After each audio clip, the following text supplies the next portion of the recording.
I always do this. It is Monday, May 14th. We'll start the regular meeting of the Othello School District Board of Directors with a flag salute. I pledge allegiance to the flag of the United States of America and to the republic for which it stands, one nation, under God, indivisible, with liberty and justice for all.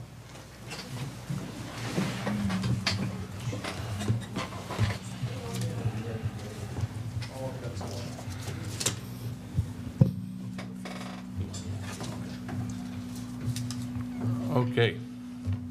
I'm getting feedback. Get you that? So, welcome everybody. Mike, you want to find out if we need interpretation, please? ¿Habrá necesidad de traducción al español para alguien hoy esta noche? No. Gracias. Okay. Item A3, I entertain a motion to approve the agenda if the board. I have some questions, I guess, first. I'd like to pull out the Hudacaga roofing bid and put that under C. Can I do C1A? You'd need to make a motion. Oh, I'm making a motion. Thank you. You That- could ask a question, but making a motion might be a little bit Different, faster. right. Okay. I'd like to make a motion that we take out the Hudacaga roofing bid and put that under C1A. And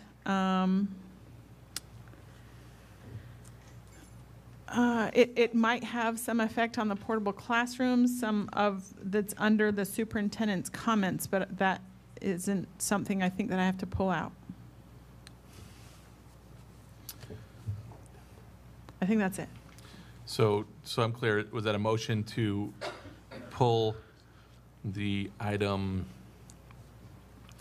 C1-4 and have it be the next item after we're done with the required approvals?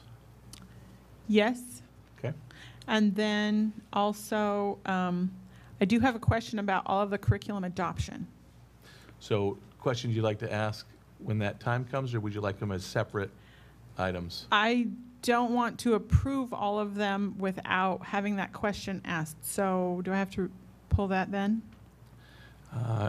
Only if you think that an answer to your question might make you decide to not vote on that item and maybe the vote on the rest of the Okay, required then approvals. I feel like we need to pull all of the curriculum adoption and put that under C1B. I know that doesn't really exist, but we're putting them that way. I'm not sure we can do B, so it would be just item 2 and then 3, and we move everything down. Okay, So Jen, would you like those Sure. all together, or is it separate All together. items with those curriculum? all together, because there's one question, but it could affect some and not others. I Okay, guess. so Yes, I all believe there's together. a motion to remove item C1-4 from required approvals. It would become C2 by itself, and then remove items C1-6, C1-7, C1-8, and C1-9. They would be put together in item C3. Superintendent's comments would be item C4, and pre-approved presentations to the board. I'm asking that we actually, or could, Jen, would you mind making a motion to move that to item C1? That's supposed to be before required approval. What's Or supposed no, to sorry, be? sorry. What? I don't know what just happened right there, but I'm pretty sure I'm over it. Okay, I'm backtracking. C1 or C4 would be superintendent comments. C5 would be pre-approved presentations to the board. yes, that's what I want. Okay. For a second, I thought it was a recognizing outstanding students. That's what I was thrown off. If anyone's clear with that, I'll take a second. I will second that. Second by Director Johnson. All in favor? Aye. Aye. Aye. Opposed? Aye. Motion carries 5-0.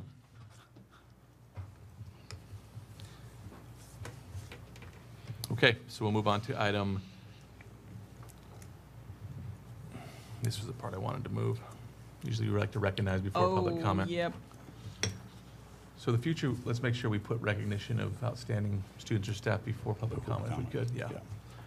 But it isn't right now. So public comment, before we go into public comment, I would just like to read one part of the addressing the board part. I know I had heard some feedback that that people were curious why the board wasn't answering questions. And so I think maybe there's a misunderstanding about public comment in the board meeting. So I think we're up through process at the meeting because everyone has brought their slips up who wanted to speak, I hope.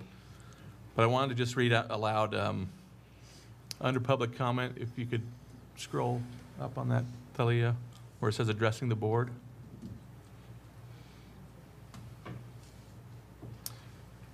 There we go. So when your name is called, approach the podium, speak into the microphone, giving your full name and the school attendance area, if known, where you live, and the school attendance area, if known, where you live for the record. Please limit your comments to 3 minutes. Be respectful of the board when speaking. Be ready to respond to questions from the board if asked. Address your testimony to the board members, not the audience, and do not address questions to the board. The board's goal for the public comment period is to hear your concerns, comments, and opinions. Questions can be answered through calls or letters to board members. So that being said, we have 6 citizens request to speak. The first one we have is... Rob, can you talk into your mic for Facebook? Yes. Thank you. Sorry. The first one is for Kay Riley McClure. If you could please come up.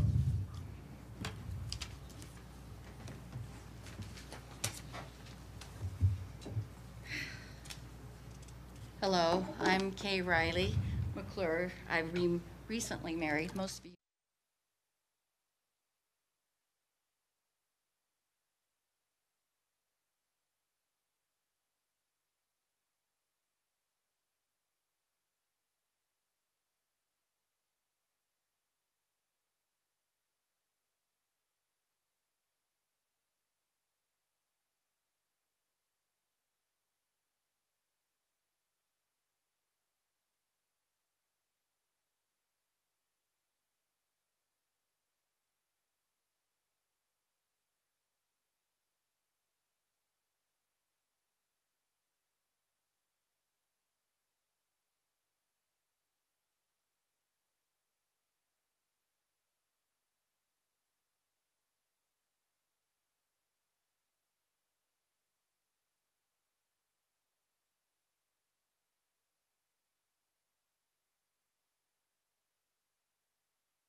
I see a lot about big school districts, but nothing that really addresses the needs of this community. Not really. You tried community schools, but you can't have a community school when all schools are just bunched together really tight. You don't form a community with the parents, the teachers, and the students, and that's where you really want to be working. So I'm going to ask you to sit down and rethink this whole plan. Make sure you are going in the right direction. You spread these kids out like peanut butter on a cracker really thin. The cracker most normally will break in your hand. You can't have that. This is about the students that attend school here and what is best for them. It's not about what the school board or the top administrators say. It's what's really best for them. Have you brought in an outside person to actually do an evaluation that does have experience? A lot of experience, because that was the problem when the middle school became a middle school. They brought in people. None of them had experience. I had the most experience. And that's a shame. You bring in people who have experience to make the changes. Some simple things. I know people don't like it. We had a dress code at the middle school and the junior high. Tighten it up. You can have a dress code, and it does make change. You don't have enough specials for students at the middle school. In fact, you have very little. They're all focused on academics. If you can't approach academics from a different point of view, then students aren't really learning. I know you're going to project-based learning, and I think that is wonderful.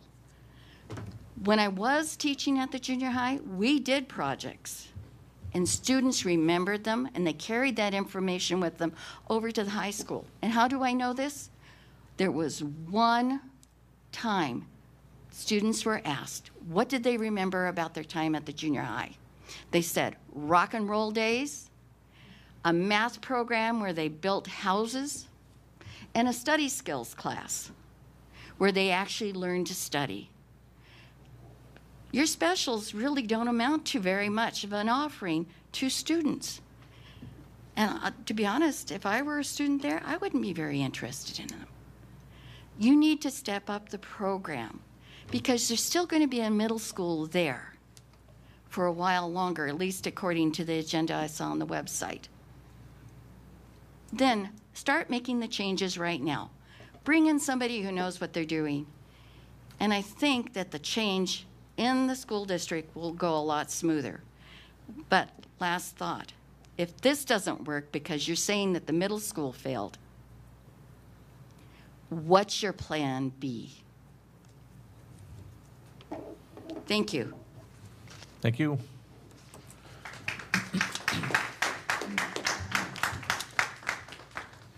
The next person to speak, Conrad Billman.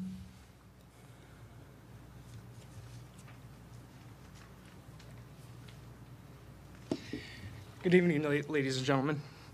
My name is Conrad Billman, and I'm here to voice my opinion on the K-8. I'm from the Hiawatha School District area. I'm a parent of 2 kids, a 10-year-old and a year-and-a-half, and I'm a taxpayer in this community. I'm also a medically retired staff sergeant from the United States Army. I served 10 years with 4 deployments to Iraq. I never took my men into sector without a plan, and frankly, your lack of planning, direction, and implementation will only create more problems for our children, just like it would have for my men. My children are the most important and precious things to me in my life, and the lack of planning and transparency about this K-8 movement is kind of appalling to me. I cannot find a plan anywhere online where it is written down stating that we're going to do from the beginning to end to implement this. Your data surrounding this K-8 is weak. One of your sources is based off a propensity score, and it is stated in the first 2 sentences of the publication that was put out. And what is propensity score? Propensity score is a statistical matching technique that attempts to estimate through probability the effects of treatment or a policy. So all the data that was given out on May 8th at 5:35 to the public is propensity score. It's all probability. There's no scientific data backing it up. On the same hand, you have this data coming from a pay-to-publish data site, which is the SAGE journals. Authors only use this site when reputable data sources do not pick up their written work. So I want the main changes to be done to the teaching model, not the structure of the schools. Your ideas for this K-8 borders on insanity. It's a little crazy trying to take the Othello School District and redo all of the schools. I don't think it will work for the way that this community is set up. The problem is not our elementary schools or our high schools. The problem is the middle school. So fix the middle school, fix a problem. By changing the K-8, you're only diluting the problem, not fixing it. You're spreading out the problem so it's everywhere, not just consolidated. The middle school has a lack of discipline. Get rid of the deviants that are making it impossible for teachers to teach and children to learn. Send them to an alternative setting to where they can learn. Send the best of the best that we have of our administrators, the A team, the dream team. Send them over there, put their expertise to work, put them to work fixing the middle school, and stop sending them all over the country, spending tens of thousands of dollars and actually put them to work. If the school administrators pass this K-8 model, there will be issues throughout kindergarten to 8th grade, not just at the middle school. As a parent of the 2 kids, I don't want my kids introduced to these issues at a younger age, or have a 13-year-old interacting with my kindergartner. With the way that the Othello school buildings are currently set up, there is no way that you could separate the kids. Those Othello school facilities are not set up to run a K-8 model. The lunchrooms are too small. The libraries are not large enough to accommodate the needs for the books for the middle school reading. As it is right now, my son has roughly 10 to 15 minutes to eat. In fact, last year he received a referral for talking during lunch. Apparently, lunch is a time to only chew, swallow, and leave. No social connections. So how are you going to accommodate this problem? Will students start eating lunch earlier or later? I have heard talk about bringing in portables. I don't want my children in a portable. So fix the problem, fix the middle school, and thank you for your time. Thank you. Next person that wants to speak is Tiffany Pernetta.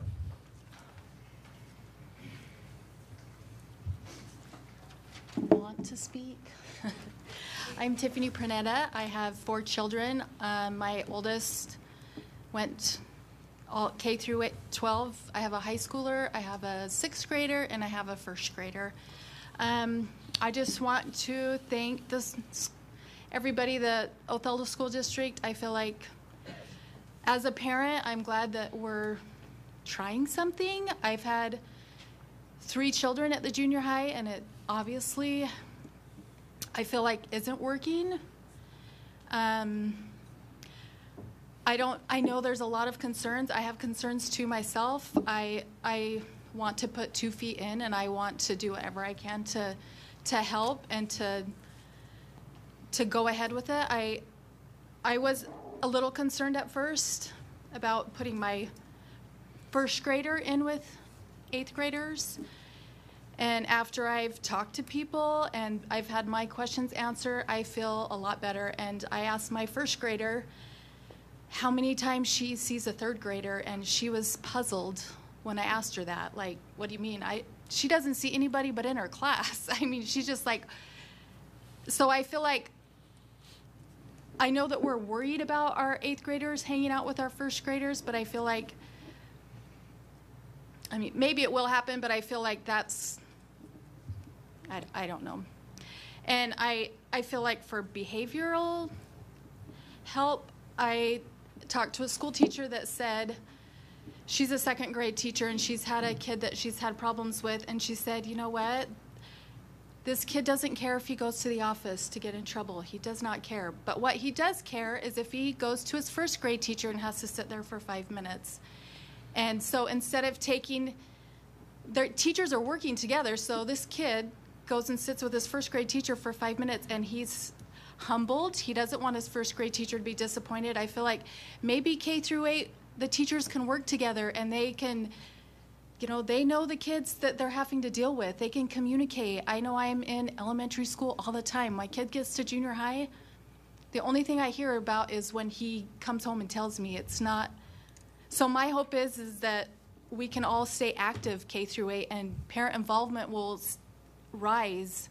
And I feel like to think that the elementary schools and the high schools don't have any problems, it's not just the junior high. There's drugs, and there's pornography, and there's all that stuff in the elementary schools. So I feel like to just frame it on the junior high, that's not, I feel like maybe if we work together, we can make it better. And I know that that's what I want, and that's it. Thank you.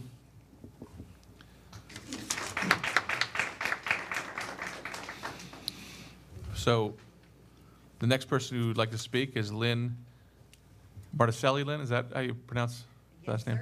All right.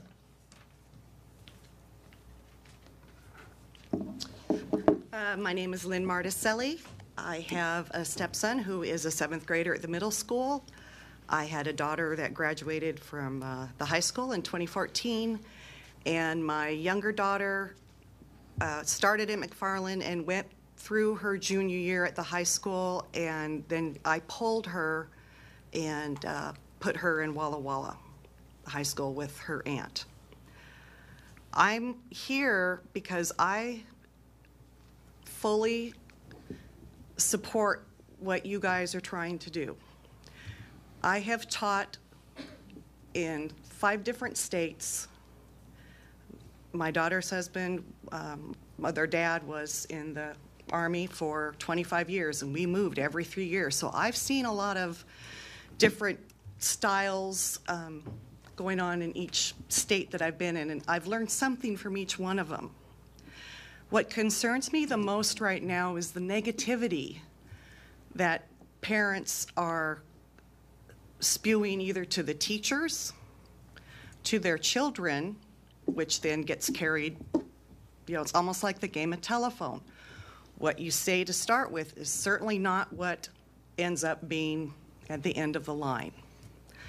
My question to the parents that are nervous about this, or, you know, like, oh, wait, no, not going to do it, is up until this was brought up and the new administration here for the district, how involved have you been in your child's education?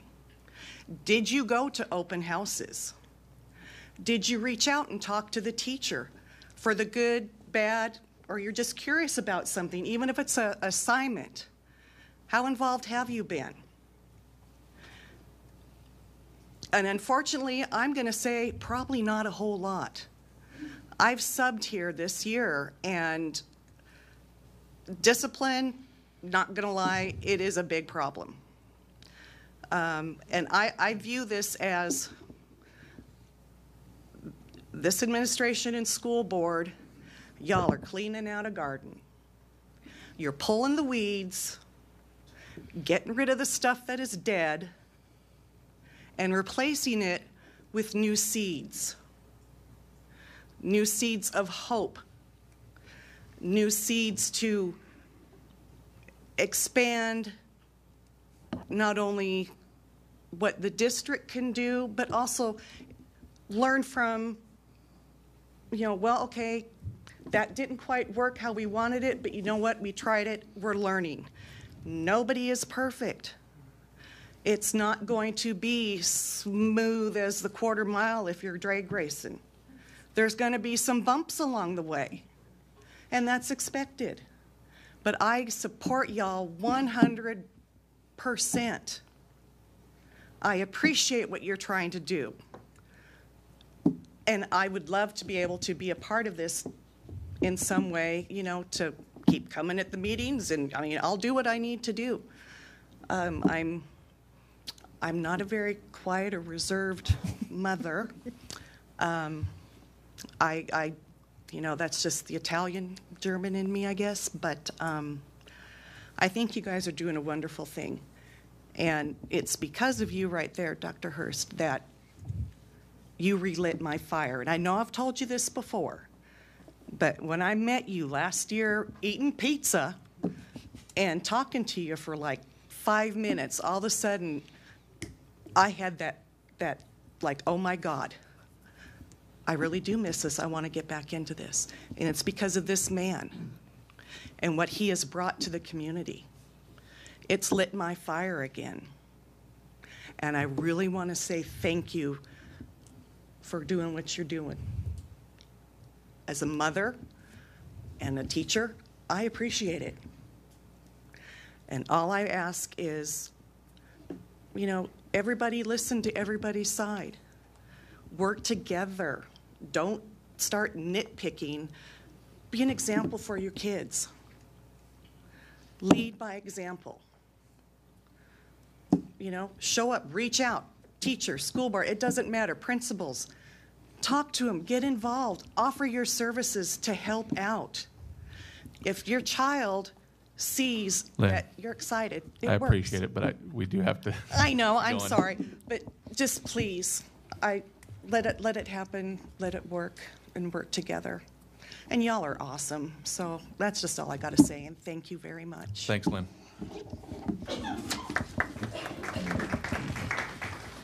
So the next request to speak is from Stephen Michael. That's me, Steve Michael. I'm here to speak. I guess I don't care about my kids from the last person, but I'm there for my kids 100%. I'm there at meetings. I'm here at sports events. All my kids get straight A's. I have no problems with any of my kids. Zero. This year we've had an option to where if the teacher said no problems and you don't need to come in, don't come in. Every single one of my teachers said that for my kids. No problems with my kids. Okay, just put that on the board there so she knows. Excuse me. If you wanted to This- speak This to me afterwards- is a public comment section, so This- whoever's this- public comment can. Okay, so the junior high should stay the junior high. When I was in school, I enjoyed that transition from, I don't know, what was it? I went 5 through 6, K through 4, 5 through 6, 7 through 8, then high school. Okay? I needed that transition from the junior high to the high school. One of the other things is your deal is, oh, the teachers are all in one school, they can communicate. What's the 1.5 hour late start for? Why do we have an 1.5 hour late start for then? It's for the teachers to say, hey, I got a problem with this kid. I got a problem with this kid. This kid is great. Why do we have an 1.5 hour late start on Mondays for if it's not for the teachers to get together? Your drug problem, yes, is throughout the schools. You're going to make it worse by going K through 8. Okay, yes, some teachers say, and I've heard Mr. Hurst say, okay, but you're going to take, say, 5 kids to the junior high and spread them out. So there's 1 or 2 at each school, or 1 at each school. And so then they can say, okay, that person is the problem. We're going to eliminate that. Okay, maybe that is true. That could be true, but then there's still going to be another one, and then another one. And your K through 8, you're going to have K, and you're going to have 8. You can't tell me you're going to keep them apart. The beginning of school, everybody's getting dropped off. I drop off my kids. The way it is now, I have a kid in Wajitas, a kid in junior high, and a kid in high school. I drop off my kid at Wajitas, and then my next kid I drop off, same time, and then the same time. So are you going to mix up more times, more school bus routes? How are you going to have time for lunch, gym time, with adding 2 more grades at Ludokaga, Hiawatha? How are you going to do it? You only have 1 gym. 1 gym is where you eat. 1 gym is you have gym. How much money are you going to put into this?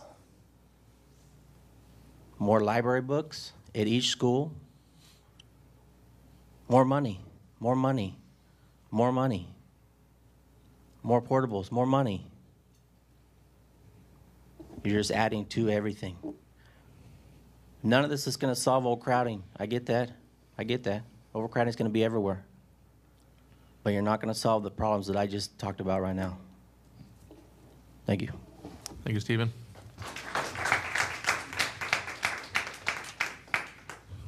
And now, Izara Perneda.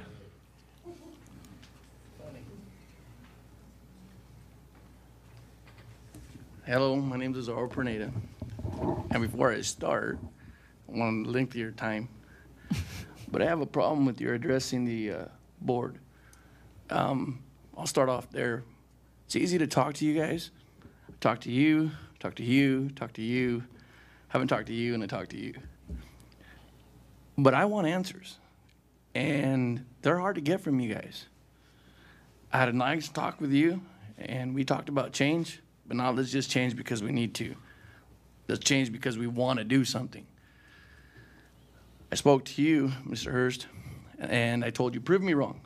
Prove me wrong in this K through 8. I'm one of the first persons that came out and said I'm against it. Prove me wrong. You gave me some stuff on the high school app, or the high school webpage. I'm still waiting for you to change my mind. Just letting you know that. I spoke with Mike a few times. I'm very emotional. I gotta watch myself because I get a little heated. Mike's really good at calming me down, not letting me get to there. But there's a lot of questions, and it's through this Facebook, YouTube, whatever you guys want to put it. There's all kinds of people in the backgrounds talking, and it's hard. A lot of teachers are walking around thinking that their jobs are on the line. Have you guys been out talking to teachers? Have you guys got phone calls? We want to know what they've been telling you guys. You guys are here to answer to me. We put you guys there. Remember that. You're a board that we elected to put there. So if I give you a question, you need to give me an answer. I want to know. If a teacher's gone to you and brought up a complaint, I feel like it's my responsibility. You guys didn't need to let us know what it was. If I got a bunch of good teachers, and I got some back here, and I don't want to lose none of them. But if they got complaints or concerns or fears or whatever, and they're coming to you guys and you guys aren't telling us something, that's on you 5. That's on you guys. Why aren't you guys saying something? I hate the fact that I can't come in here and listen to what you guys talk about after you kick us out. I hate it because I don't know what's being said, and I think I deserve to. And that's why I'll tell you right now, come 2 years or next year, Mike, watch out, I'm coming after your job or your spot. Tony said one time, hey, here's the keys, you want my seat? Let me know when you want to resign, I'll take over. Because I got kids who I am very, very involved in. At the school level, I know we're not supposed to bring out public, but she's right. When Dr. Hurst, this was an idea that he brought in that you guys hired him for. And I should have been more involved then. But we didn't think it was going to be thrown at us like this fast, especially after a bond or whatever didn't pass or whatever. And at the root of everything is money. It's just money. It's just how can we get more money? I want to change because I want to help the kids. And yet nothing that I've seen helps the kids in our area. I've said it again. What are you guys going to do with the 32% of Mixteco kids that come here that don't know English or Spanish? What are you guys going to do there? How is this program going to work? I've asked you the question. Yet, I'm not wanting to single you out, Dr. Hurst, but still haven't got an answer. Tony, a lot of respect. Guy sat there and we talked a long time on the phone, actually a couple times now. And I love it. He says, hey, I don't want to change just because we know we need to. We need some kind of direction. Is this the one? Maybe, maybe not. But I don't want to change just because, well, it was a good idea, and then a year down the road, hey, we screwed. No. If this takes 2-3 years to figure it out, get some people in here to research it or whatever, then I'll pay money for that. I'll taxpayer money for that. Bump on my taxes, what the hell, I don't care. But let's get the research to figure out if this program is actually going to work before we start sitting there and sending our kids through a K-8 where I got to worry what's going on. Or get our teachers prepared to deal with some of the programs that we have. Once again, I'm sorry I wasn't supposed to bring public deal, but Ms. Riley said it. When we were in school, we had auto tech, wood. It was fun. There was programs that do that was fun. Cooking for singles, hey, that helped me out for a few years. But hey, there was things that helped us, that made it fun, that you wanted to come here. Man, name me. I was a janitor for 10 years. I sat in those lunchrooms. Kids were, they're like cattle. In, out, in, out. And you're on a time limit. What are we doing? And now we want to crowd them all in together. Hey, if that's, at the end of the day, if the research proves it, facts. What's facts? Let's do it. But if there isn't, let's find a program that's going to really help. And I believe, honestly, truly, heartily, it starts with our teachers. Get them the help that they need to get us. And then I'm glad Mrs. Stevenson. Son, thank you. Yeah, sorry about that. Academics, you guys roll in books and roll them out. And the only reason I know that is because as a janitor, every time, like every 2 years, the principal would be like, we're out, throw them out. Hundreds of thousands of dollars in books, throw them in, throw them out. 2 years. We don't even know if the program worked. You gave it 2 years. So if this program's gonna work, it's going to cost us a lot of money. But we got to make sure that this is what it's going to help to fix the problem. Because I don't want to, 2 years, 3 years down the road, spend all this money on trying to get the buildings ready, and then guess what? Didn't work. Build another school. Back to where we were. And I know you're looking at me, Rob, and I want answers. I want answers. I got my phone number because I feel bad trust I'm the me, only trust person me. You haven't called. He hasn't called me either. I work at the old hotel. You can come see me. And that's for anyone as well. You know, not just you. And honestly, it's because I had to beat up Mike to get the other two gentlemen's phone numbers. He didn't want to give up Rob's, and I didn't want to go get crushed up in a little ball so I could talk to him. And you were pretty feisty at the last minute. I kind of liked you, but I was scared. But anyways, in all seriousness, that's the only thing. I think before we jump into this, let's support our teachers. Let's give them everything we need to make them better, to make our kids better. You know, I know that I came out to you, to your office, and told you there's a lot of teachers that are still worried about their jobs being on the line. That doesn't sit well with me. Me and you had that conversation. Pete, I seen the speech you gave, yay, row with us, row against us. I just want you to know, 2 weeks before that came out and that city of schools or schools put it together, he kind of mentioned what that meant. And I told him 2 weeks before that came out, I said, hey, you need to let your teachers know that they're going to be okay. If you know, it's okay to speak out, but, you know, don't, you know. And it came back to be a big old thing on Facebook where people just sit back and it's just funny. It's funny. You don't see none of them here. Facebook's probably full of them, or 300-400 people talking, but you don't see them here. And so I made the change of going to the schools, being with my kids there at the time, but this is where I feel like I got to be now to keep you 5 honest, because all 5 of you guys are playing with my biggest chips. Those are my 3 kids. And I'm going to hold you all 5 accountable. If something happens or something goes wrong, just remember, it's you 5 that it's going to come down to. This is a big decision. And you're not just playing with your own. You're playing with somebody else's, a lot of other people's. And I might be funny or whatever, but you ought to see me if something happens to one of my kids. I don't think you guys all want to see me. So I suggest you guys think cold-heartedly about what we're doing. And like I said, support the teachers. They need it. Get them the help that they need so they can help our kids. And look, like I said, you still hadn't got back to me. What was the scenario on the kids? You know, I talked about segregation. Well, that we can't do that. Well, what did we do with ALPS? We took all the kids that couldn't hang out in high school, they kept getting in trouble, couldn't get grades, throw them over here. Hey, how about I hate it because there's so many kids in this school district and teachers that are doing what they're doing. They're getting the good grades. They're on top of their game. Teachers are doing what they're supposed to, but the grades aren't there. And it's because these kids don't. I know, Rob. I know. But answer me the question. How come we have an ALPS, but how about we can't do another program? Yeah. Are you going to answer the question? Call me and I will talk to you. But if you don't call me, how am I supposed to talk to you? Talk to the other ones. You're just kind of funny. I just can't. I don't want to get squeezed in a ball. That's about the only time I can get a hold of you. Come to see me professionally. I say just call me. Okay. Can we clarify that it is no longer ALPS? It is an accredited high school. It is not like. Is it a part of this? It is part of the OHS school district. So they have their own graduation, or do they? They have their own graduation. So it's a completely separate deal then. They're like not all high ours. School. So they're not ours. Fellow school districts.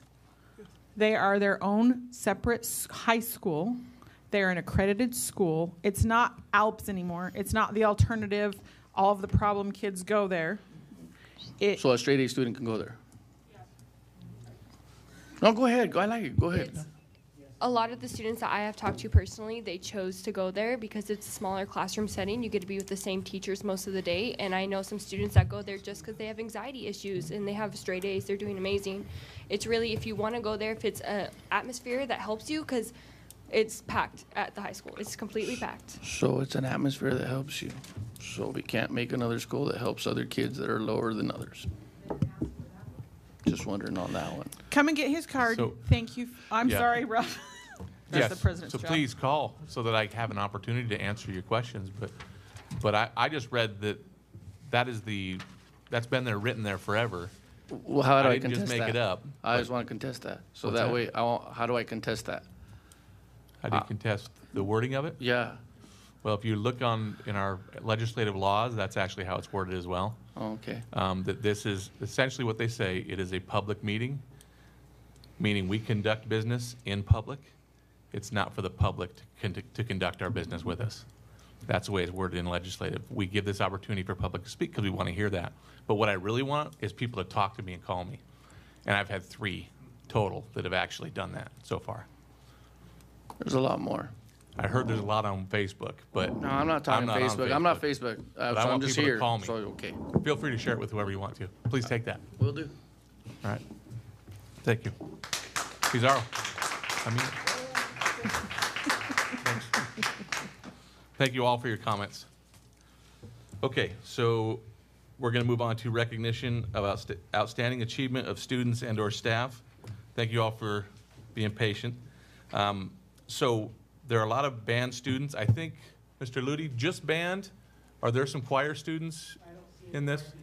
Okay, so just band students. What I would ask, if you'd come up and then all the board will come up front, but if you could get the certificates, and then you can read their names and you know who's here probably.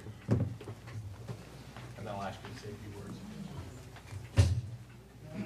So this is for the superior ratings, a couple that we got received, so I'll see Aaron here, I'll see Marley here.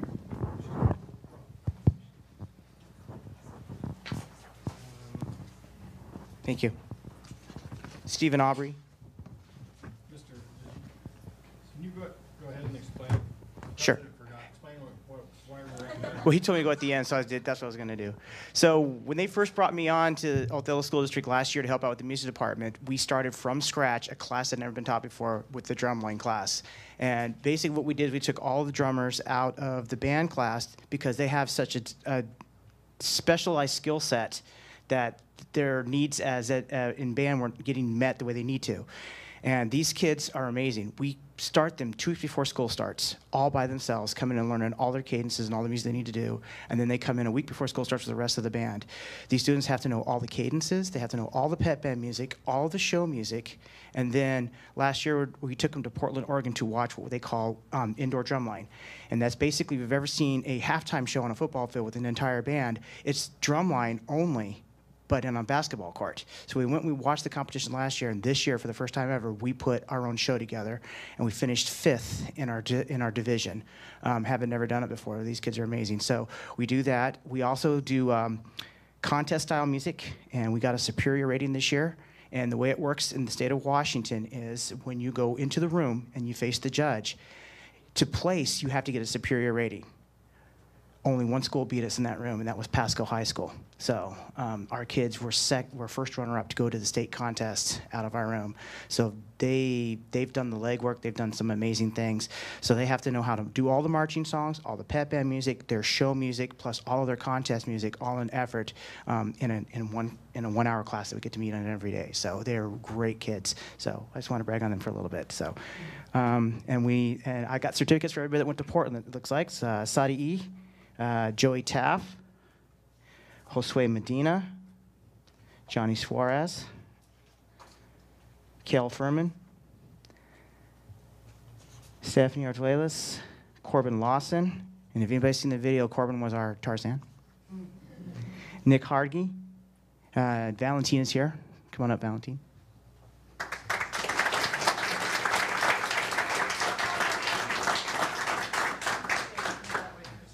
I also have J.C. Rodriguez, who's not here this evening.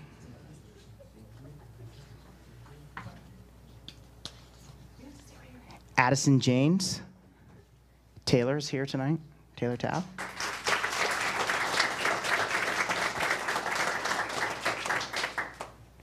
Caden Murrow. Felipe Gomez. Yasel Garza's here tonight.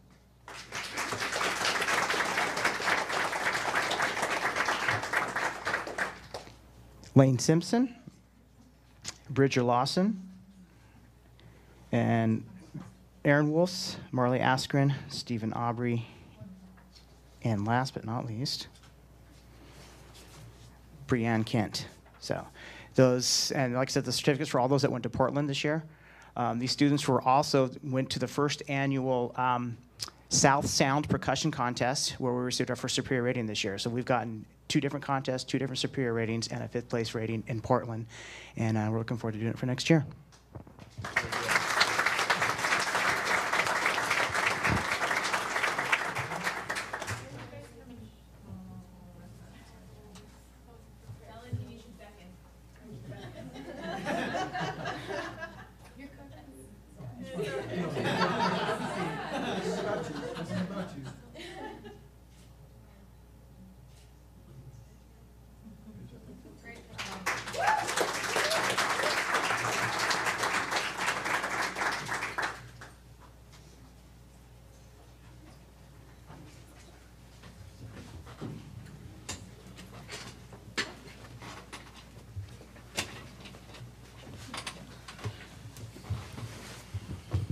All right, good job, everybody.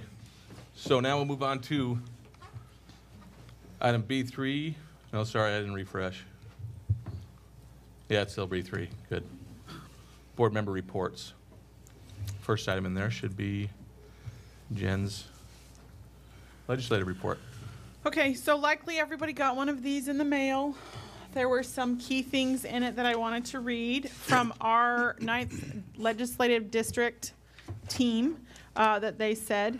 And there were 3 different things. Proposals to increase school safety received mixed reaction. School safety isn't just a big city issue, as the death of Freeman High School sophomore Sam Strahan sadly proved this past fall. This year we helped to pass a Republican budget amendment that will add $722,000 for school safety grants.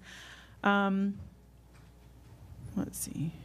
Another successful Republican amendment will look at judicial tools such as protection orders and rapid response strategies for heading off such shootings. The focus will be on the obvious connections between mental health and these senseless tragedies. Sorry. So I think that we are looking into those as a school district, and I know that we've had many discussions about school safety as well, knowing that that is legislatively affecting us. Capital budget issues. The second bill sent to the governor this year was the new 2-year capital budget. Because it contained money related to water infrastructure, the budget was held up by the delay in agreeing on the solution to the Hearst water access situation. We've talked about that before in here. We're glad to report the budget makes very good investments in the 9th district, especially in our state parks. Broadly, the $4.2 billion worth of investments is geared towards education and helping people with mental illness. The level of support for building renovation or modernizing K-12 facilities is historic at more than $1 billion. Also, there's $860 million for higher education facilities split between the community and technical college system and the public four-year institutions. So direct effects to our district in many, many different ways with McCleary Fix and potentially facility things. And then K-12 education and property taxes. This one will hit us in a big way coming up. The education funding reforms we approved in 2017 in line with the Supreme Court's McCleary decision were once in a generation accomplishment, but they were also a compromise because there's a little bashing in here, of a bridge year to give school districts time to adapt to the new approach. The result is that the state school levy ramped up this year, which brings the school funding system back into line with the state constitution, while local tax levies for basic education have yet to ramp down, and that will affect our district quite a bit. This overlap caused a 2018 only spike in property taxes across Washington. Next year, when local levies are capped, most property owners in the state will see their school-related taxes drop below 2017's tax rates, and that will be in effect for our district as well, because our local levy, LEA and levy, is higher than the state's cap, so those numbers will decrease. Thank you, Jen. Anything else? I think that's it for legislative. Okay. The only other item on board member reports was the May 19th special board meeting for the agenda for the retreat. This was based on really, in large part, what last year's agenda was. If there was any requests or input from the board, I tried to add that in, so I just want a chance for the board to look at that. If there's anything I'm missing there, let me know. There is a survey that will be going out to the board that is the board's self-assessment. That will be the same survey as last time. We'll look to try to get that out tomorrow to everyone, so that will be answered, and we'll have the results at the retreat as we're doing our self-assessment. So if you have anything on there that you think is missing, please let me know.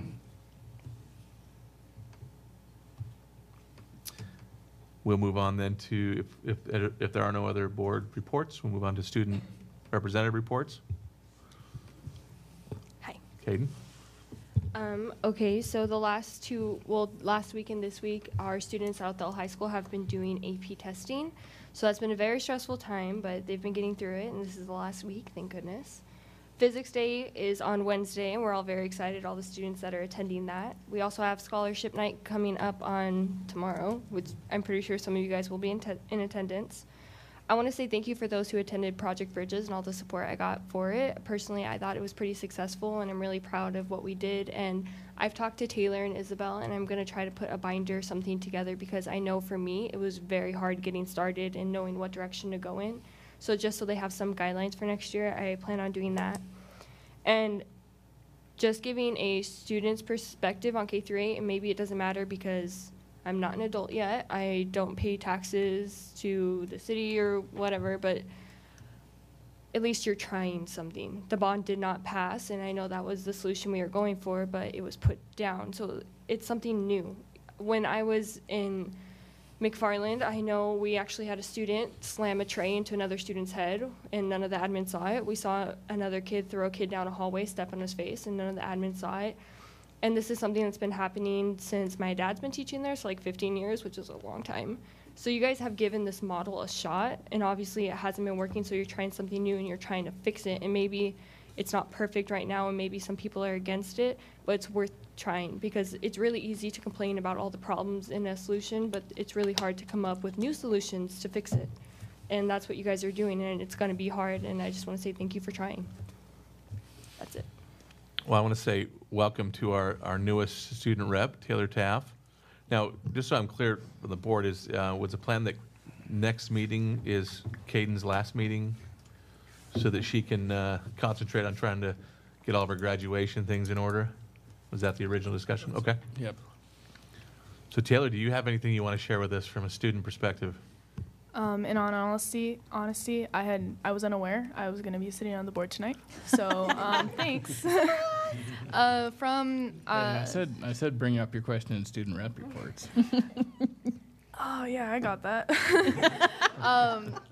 The only thing I can give, like currently, because I guess I didn't understand the information, was my personal opinion, not only as a student at this school, because I have yet to talk to other students, but also as a band kid. I've talked to some of the band kids on what they think how the K through 8 would affect the band program. And we are seeing very amazing superior ratings. We're seeing the symphonic band getting all of this stuff, and jazz band. I'm very proud of them. But if we were to spread all of these kids out, it's kind of hard to throw them all together and get them to work together and play together and blend with each other when they've never played with these other people before. And every instrument has their own personality, and every person has its own personality. So it's very difficult to throw them in to another thing, as it was for me as a freshman. So I just encourage you to not only think about test scores and like the test scores and discipline, but I also want to think about the social construct of what the K through 8 would provide, or it's sometimes a lack thereof a social construct. So that's all I have for today. Thank you. Great comment. Thank you. She forgot the question she texted me, so I'll ask it of the board.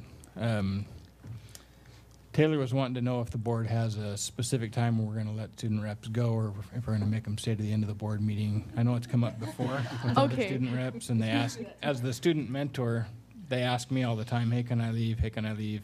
I feel like the board as a whole really needs to give the student reps direction of if we want them to stay until the end, or if we want them to stay till a certain point and then leave.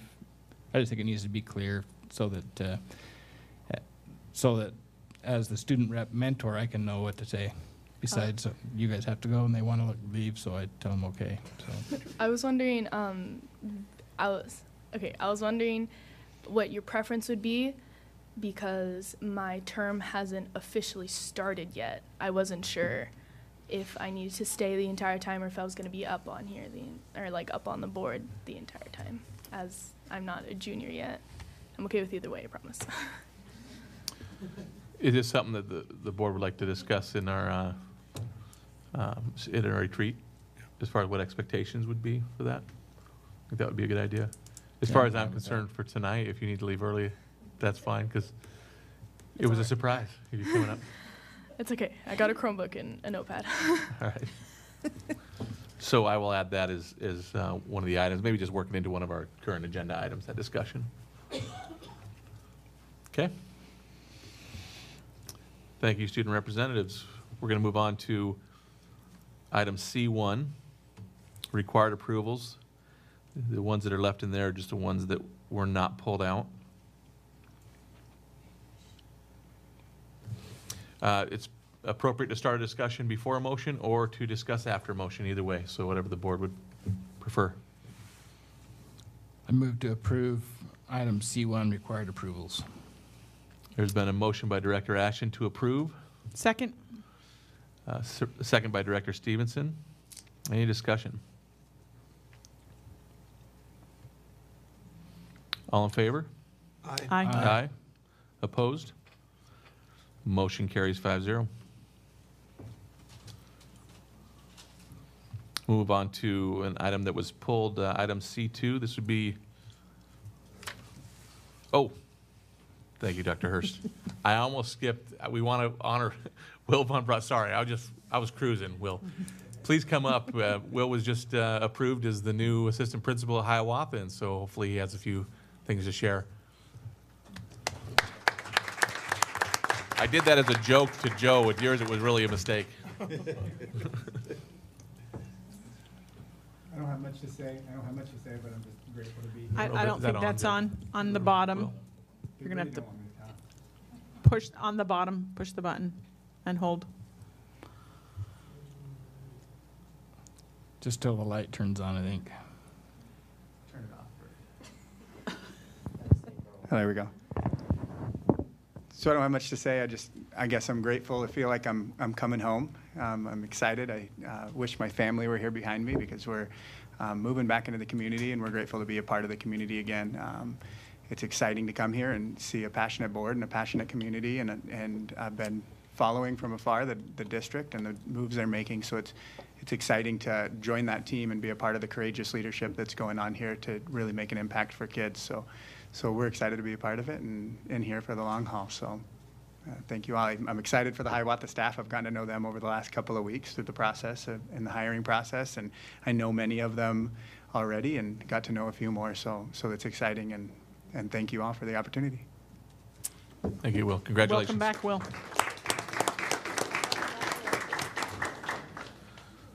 Okay.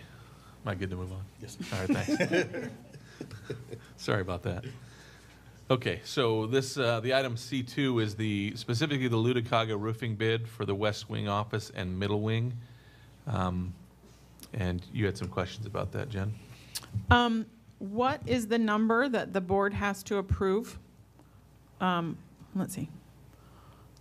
What number, dollar amount, does the board have to approve before it comes out of small projects and comes into the realm of the board having to approve? $25,000.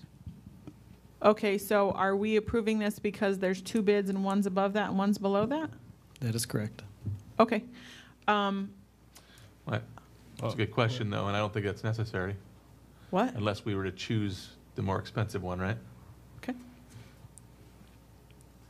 So you're saying we What do you didn't think, need to Tony? approve this? I guess I thought it was in here because we approved up to a certain amount, and now my understanding of reading this was that we're approving a lower total now than we had already approved before. But this is the second That part. is incorrect, Director. Is that right? This is a completely separate This is project. extra. This is a completely separate project. Can you remind us of the details of the first project? The first project, excuse me, the first project that was approved several meetings ago is a recoating of the east wing. It's where there's a new urethane coating placed on the east wing, and the quote for that was $40,000 plus tax approximately. Is the east wing the part above the office that has the flap that you can see when it's windy? No. Where's the east wing? I don't know offhand, but the flap. So it's not to be. I'm not trying to be smart, but it's the farthest wing to the east, by where. What grade is in Where the east wing? McFarland- Can I say that? It would be the later grades, like 4th, 5th. The older ones in the far back. Yeah, so that was Okay, the thank only you. one that was not in the remodel project. That was not old enough yet to be included in our bond. Okay. And so, basic stuff. I promise I wasn't Thanks for trying not to be being smart Alex. there. Right, right. But When you grow up with mountains and you can tell which side is east and west because of mountains, and then you go somewhere that there's not mountains, it's a little confusing. So, thank you. That was me. Okay, so, So it was an old roof, that's why that was need to be totally redone. That's how it was explained to me. okay, and so that amount was for the east wing was how much? Ish? 40,000. 40,000. Okay, It was so- 18,000 square feet. The 9,000 that you're looking towards this quote covers everything else? No, this is a completely separate project. There is no recoding in this project.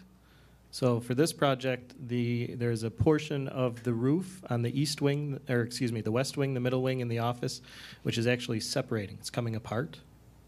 Uh-huh. So they're going to take that off, fix it, and reattach it. There is zero recoding on this project. So, but you said that the part over the office is flapping, and if Yes. you drive by and watch it in the wind, you can see So that? they would take that off, they would correct the problem, and reattach it. But then how does that affect the west and middle wings? Do they also have They- flaps? They do that, they're gonna do that on the west wing, the middle wing, and around the office. So they're doing it to all of them, even though one part has a flap? Yes. Have you looked at, this is a huge difference between these two Yes, bids, ma'am. and that gives me considerable. concerns. Yes. So the the Othello School District has a problem. We ask for bids constantly. Local contractors get incredibly frustrated, and they say, "Look, you ask me for a bid every couple weeks. You never come back and do the project." So when Orland, our director of maintenance, asks companies to bid, I shouldn't say that. 6 times out of 10, they flat out refuse. No, we refuse. We received 2 bids for this project. The one price is more than three times higher. It doesn't make any sense. We have solicited a 3rd bid because of that. We have not yet received that 3rd bid. The project that came in at the approximately 9,000, so the 9,125, that company, the only reason they bid is because they bid on both projects. They bid on the recoding and the fix. Okay. We did not choose to go with them for the recoding, but this is the price that they bid for the fix. Have you since contacted them to make sure that since they did not get the original one, they're still willing to come back to do this? Yes, and they Okay. are. All right. So I guess back to your original question, I missed the part where it wasn't connected because both of them are referenced in here, so I thought they were connected. But if they're completely separate, I don't think this is something that the board needs to approve. Unless you're going to go for the higher bid. I think it's against the law, actually. For the board can't choose a higher one, from my understanding on a bid, public bid. Yeah, Sometimes I would it's agree. This looks unfortunate, by like the it way, was 'cause- not needed to be approved by the board. I think. Okay. That being said, it's in there as an action item. We can just choose to not take action. Or if the board does, I don't know that it would be a big deal if we did, so. Do we actually have to say, I vote that we don't take action? Nope, there'll just be Okay. no, I'll accept All a right. motion if someone has a motion.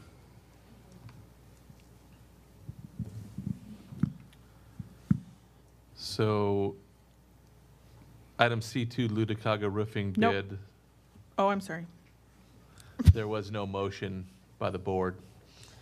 But it should be, for the record, there didn't need to be, and so it's not that the board, I don't think, is saying, don't do this. I think the board is just saying, acknowledging that it's not needed. Is that safe? Can I get nods?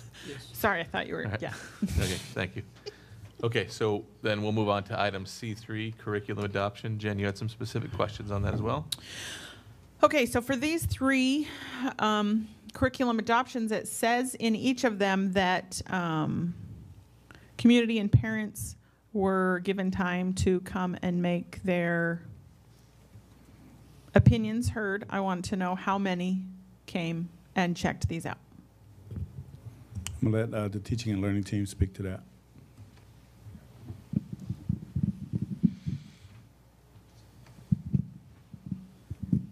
So we had the curriculum available and people available from 10 to 7, and we had no one show up to peruse the materials. Can you tell me where you put information out that I saw that on the building because I'm in and out of the building. Sure, we use the same system the board uses to notify the public of meeting changes. We put it up on Facebook, we used a caller, and we posted it publicly on the doors. So you did do the phone system? Yep. Okay.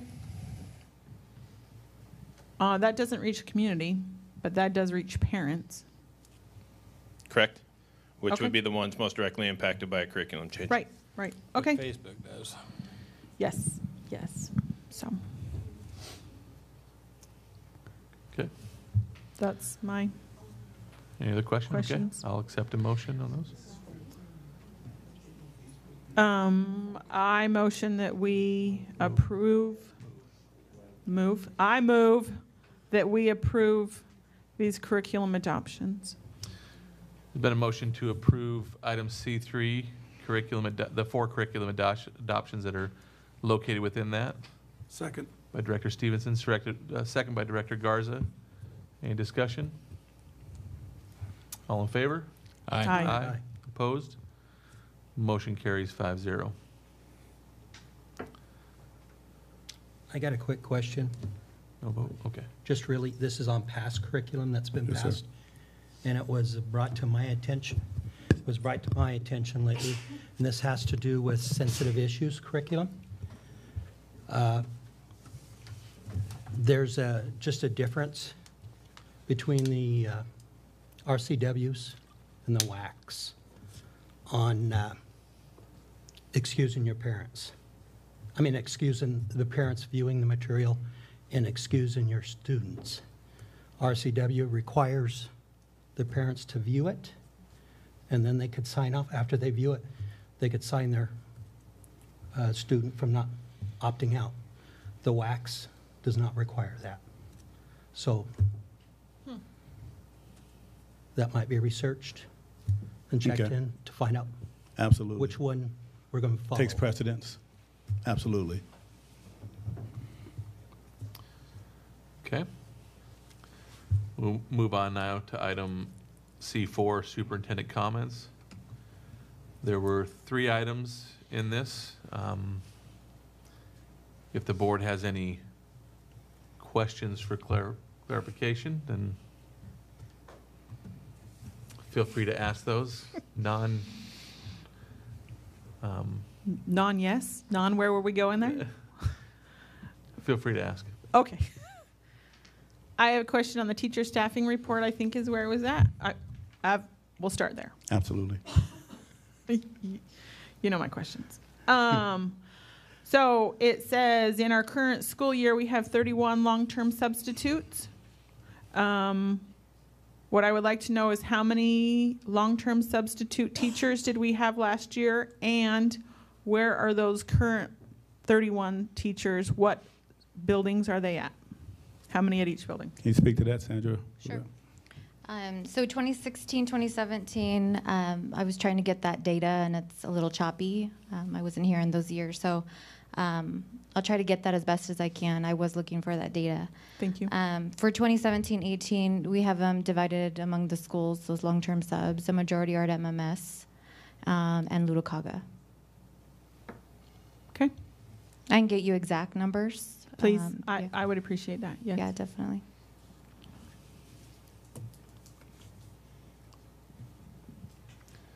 Any other questions for clarification from the board on Yes. superintendent? Yes. On facility use, innovative facility use.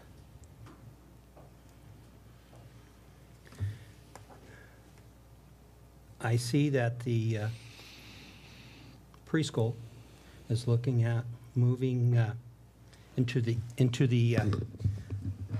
6th grade classrooms, which I think that is a much better plan than the portables.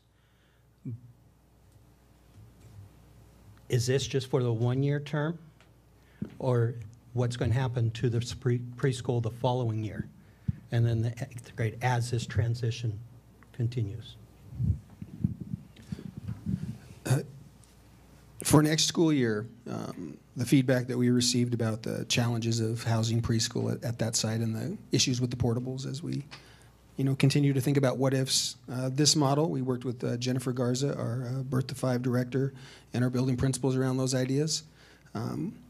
I see this as a couple-year fix. until the community decides what are we going to do about a bond, what kind of facility are we going to put out there, do we plumb the portables that are on the football field. I think it gives us some options, and it extends the opportunity to continue that discussion. But as in talking through it with Jennifer, we were very excited about that option that allows you to control movement of students in that area, where today we were also talking about how do you use the back of the building of MMS to transition those preschool students in and out so they wouldn't have to come down that main hall and those kinds of ideas. But we agree, we think it's a much better fix. Okay, great. Now, I see this as adding possibly 3 new classes. As I read down this, it says preschool new. Is that what that means? Yeah, well, we left the new, classes? yeah, that's a good catch as well. The one up top, we had already planned that expansion. The 2 below are, again, just in conversation with Jennifer about community need and the facility capacity. We've asked to consider adding those as well, and I know she submitted a proposal to Sandra regarding the FTE that might generate. But yes, those are additional opportunities for kids in our community for preschool. Okay, great, because I love the preschool program. It's did wonders for my grandchild, and looking at the scores coming off of that, it's just astonishing, and I think it will help the kindergartners or the teachers in the following year. So I'm glad to see that adding new spots, because I know it was limited to just 120 kids. So that's very nice to see that.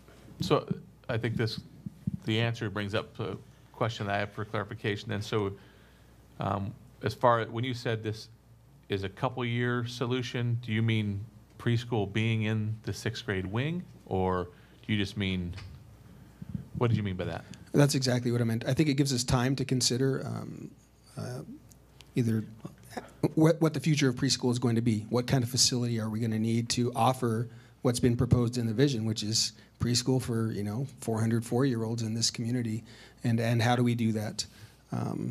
The other piece it's more nuanced that you can't pull out of here is that some of these classes are half-time and some are full-time. And so I know Jennifer has been thinking carefully about how do we offer full-day experiences for kids like your grandkid and half-days and those kinds of things. But I see it as a placeholder as we decide as a community what's the next facility look like. A comment made earlier about we're at capacity, and that's going to continue to be an issue. So there probably is some misunderstanding I had with the transition plan. I thought in the transition plan, in the 2020-21 school year, which would be the 2nd year, that was those 6th grade wings were going to be occupied by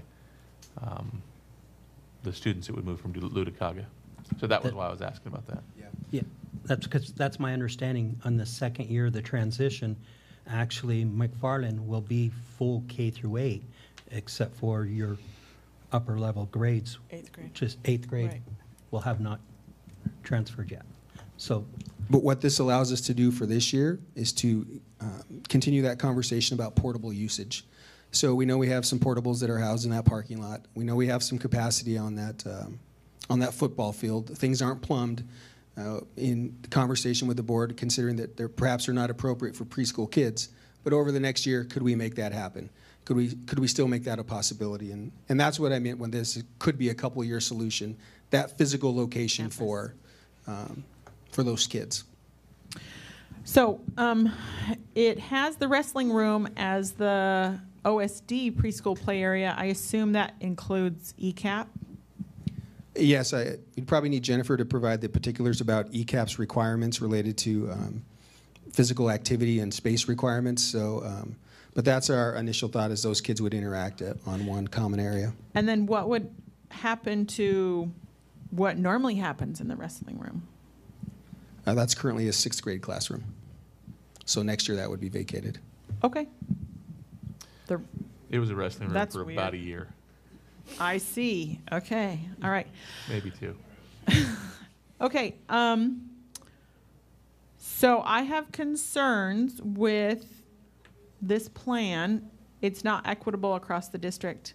You're losing 2 computer labs across the district, but other schools would still be able to keep their computer labs. And from what I can tell here is that Scootney and Wahitas would potentially have 5 kinder classrooms, but all of the other schools would be downsized to 4 classrooms with the still same amount of students, therefore 25-ish in a kinder classroom at 2 schools, whereas other schools have 15, which doesn't seem, it is far from equitable that way. So I'm still seeing concerns here. We'll start there. Okay. Let's start with the computer lab question. The initial document that was shared with the board several weeks ago was that first draft. This is a draft that included a technical team, which was our building principals. Hey, we want to hear from you. What are some possibilities? I think the next move for us is to go to the research and study team around facilities and safety and hear from them. If they say equity is the driver, then we should consider that. If they say use it most efficiently and it might be different at one school than another, we should consider that. But this is just the next evolution of the plan. Okay. The second question related to kinder class size is specifically around class size reduction. And so it might appear that we're only going to have those 4 classrooms. But again, in speaking with the principals and their leadership teams and their kinder grade teams, there's an interest in perhaps capturing an additional FTE in kinder, but not assigning them a room. So in essence, that's a partner or team teacher for the rest of the cohort. Allows you to do some creative things with class size. They wouldn't be assigned a particular space, but that team of 5 is working with 100 kids as opposed to a team of 4. Okay. So that's adding more personnel to help, basically. That's either personnel we haven't accessed through class size reduction because we haven't had space. So in essence, it would be capturing that funding from the state and then providing that support. It is happening already at, I believe it's Hiawatha that has the additional 5 sections. I might be fuzzy there, but yeah, we're already doing that. Okay. Jen, it reminds me of a statement that was made. Was it WASDA or an SBA where they said equal is not necessarily fair, right? And I think that I think it was comes into play equal here. is not always equitable. Sorry. No, I've heard it both ways. Sorry. Okay, sure. I'm sure it's been out there both ways. But so I mean, I think that for me, I'm glad that was some clarity on that. That we've let the buildings kind of say what's going to work best for you guys, and that's interesting. The team teaching thing is interesting because that's a new thing this year that we've been doing at one school, right? Yeah, I think the most consistent trial at that has been over at Scootney. They've been running that in a first grade section, so some lessons learned through that process, but still interested in continuing that approach. Can you share where the plan is for portables at Wahidas? Yes, I don't know if we embedded that content, but I did receive an image from Greg Foltz, and they would be on the south end of the property, right outside the K1 wing, between Wahidas and CBHA. Okay. Right out that. Thank you for the geographically challenged person. Thanks. So just for clarification, is this is the final plan, or the plan's still in progress? I thought This I is heard still Pete in- say. I just want to make sure I understood. It's still in progress. Okay. Still a draft. And when do you expect to have the final version for the parents and teachers and everybody to know where their kids are going to be? We had a meeting scheduled for today at 3:30, but we had another session at MMS that we had to attend, so that meeting has been rescheduled, I believe, for Wednesday at 3:30 to bring the research and study team on board to expand beyond that technical team, get some feedback from that group, and then we would send it out for feedback to the community, and I would, we'll see how that meeting goes on Wednesday. I think that will tell us the timeline moving forward. Greg Foltz, though, and Orland and Dr. Boda are moving forward with the portable idea and prepping for that work. I don't think expending any funds around it, but doing the thinking and pre-planning for permitting and whatnot related to that project. Are we looking at wet or dry facilities? I see there's 4 classrooms, so that would be 2 portables for that.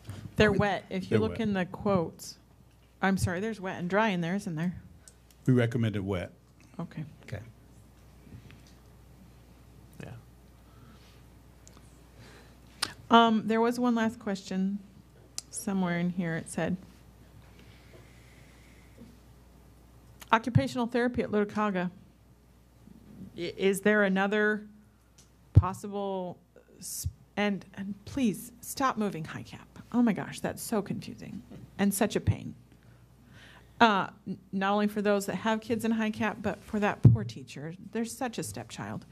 Occupational therapy at Lutakaga. Where else could that take place? Is there somewhere else in that building that there is an option for that? Yeah, there's actually quite a nice space for that work. Room 4 at Lutakaga is where the instructional coach is currently housed. We made some adjustments to the main office staffing that vacated an office near the front of the facility. So the instructional coach will move to that space, be right at the front of the building, and that opened up a nice space for the occupational therapist. Okay. I know you mentioned high cap, and that possible spot would be in the room up above Lutakaga, where it's currently the gym. Yes, it's my understanding that many years ago that's where the district high cap program was housed, and I don't see Jen Perez here today, but that was part of her feedback and her comment about what's old is new again, moving back to that space and using it as a classroom space. My kids went to high cap there, so Okay. my older Right, kids. right. There are some really large high cap classes now, and there are some super small ones, just to make sure that that has plenty of space for those larger sizes.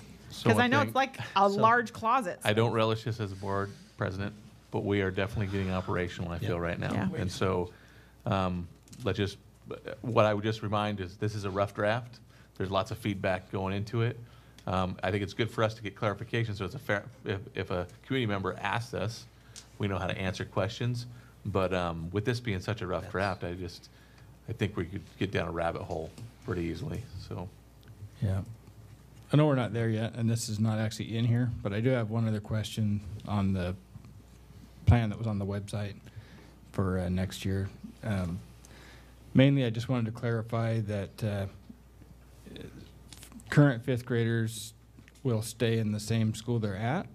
Absolutely. And then my other question is when it pertains to Lutakaga, I understand the fifth grade is currently half dual language and half traditional still, as we haven't transitioned all the way to full dual at Lutakaga. So I was wondering if there was thought put into, are we going to keep the non-dual kids still there all by themselves next year as well, or is there some other provision being made for them? Pete, can you answer that, please? So moving those non-dual kids, if we wanted to do that next year, if I understand your question correctly, would require an evaluation of their school boundary and where they might go. So just based on the timeline, I'm fairly certain it would be very challenging to create those specific boundaries without creating a potential move the following year. So we're working from the model that those kids would continue on that campus. Okay, I just wanted to clarify that. I did get some calls from some parents about that particular issue, but. Thank you. Okay. We're ready to move on to item C5, pre-approved presentation to the board from superintendent staff. And this is our presentation from Hiawatha Elementary, our annual report.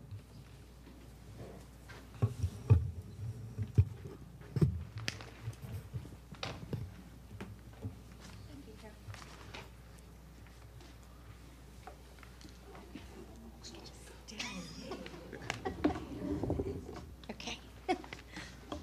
I think we all fit. Good evening, ladies and gentlemen. Dr. Hurst. Can you distinguished pull members that of the mic board. closer to you, please? Good evening, ladies and gentlemen, Dr. Hurst, and distinguished members of the board.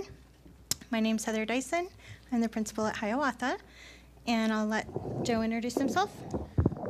I got to meet you a few weeks ago, but I'm Joe Jones. I'm the current assistant principal and will be the principal next year. I'm Melissa Rocha, and I am the instructional coach at Hiawatha. So we're very excited to be here tonight to talk to you a little bit about Hiawatha. If we can go ahead, thank you. So as part of our work this year, we really looked at what do we want each student leaving Hiawatha with, including academic skills. What is our statement for success? So together, through collaborative work, we came up with the statement that all students will leave Hiawatha ready to effectively apply their academic, social, emotional, and problem-solving skills to promote lifelong learning. This led us into developing what we call that universal student achievement, that path for success. So we really analyzed our vision and mission, and from that we pulled out those key terms to really create 4 pillars. So pillar 1 being intentional, engaging, and challenging instruction. Pillar 2, that environment of respect and rapport. Pillar 3, responsible learners for life. And pillar 4, accessibility for all students. So those come directly from our vision and mission. If we can move. And then the next piece we did was really identify what are those key points underneath each pillar that we do on a daily basis to create that environment. So what are the things that we put in place to have an intentional, engaging, challenging instruction? We provide quality professional development.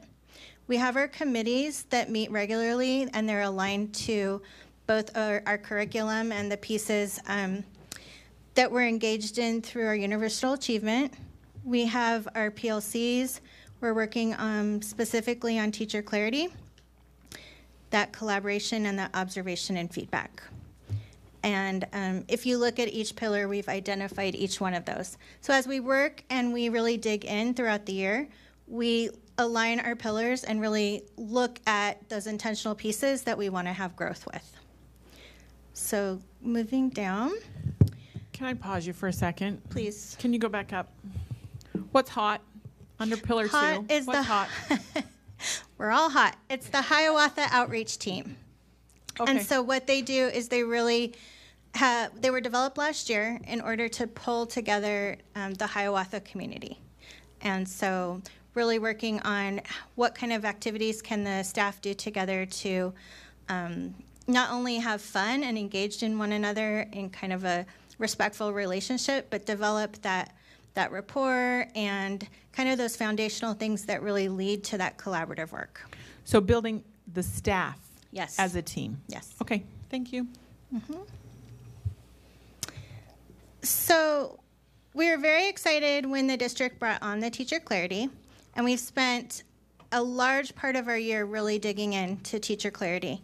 So identifying those learning intentions, that success criteria, and those learning progressions.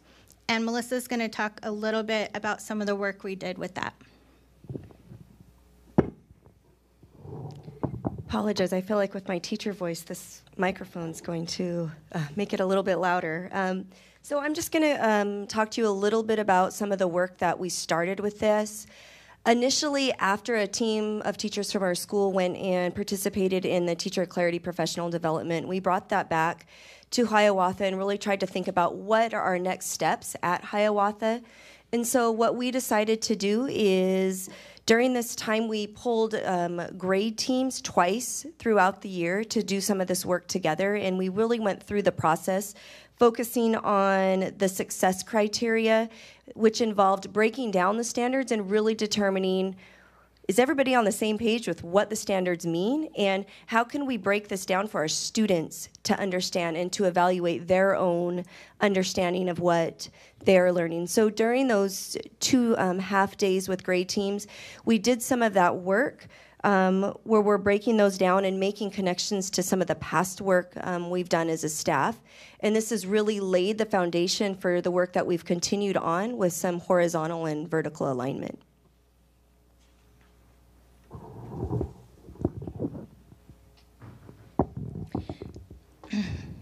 Whoops, if we could go up one, please. Thank you. Oh, thank you. So the next piece that we really worked on, which connected very closely to that teacher clarity, is that vertical and horizontal alignment. So once we knew how to break down those standards, we wanted to make sure that K-5, we had an alignment of those standards and understanding of what that progression should look like, so that the expectation increases by grade level. And we know that, for example, in 4th grade, if they're expected to have a topic, sentence, and details, that they're going to be expected to have more details and elaboration in 5th grade so that we get that clear progression. We worked a lot on that standards alignment, and that was the majority or a good portion of our work, kind of looking at that horizontally within a grade level team and vertically K-5.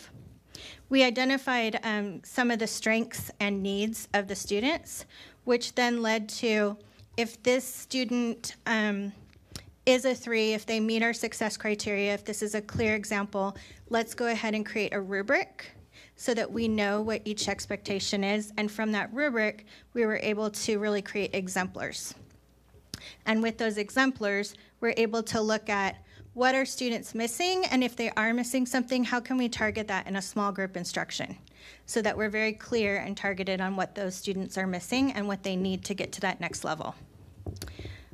As a team, we also analyzed the standard and kind of that success criteria to determine if they're meeting and if they're not, and then just those next steps in both teaching and learning. So what is the next progression for that learner?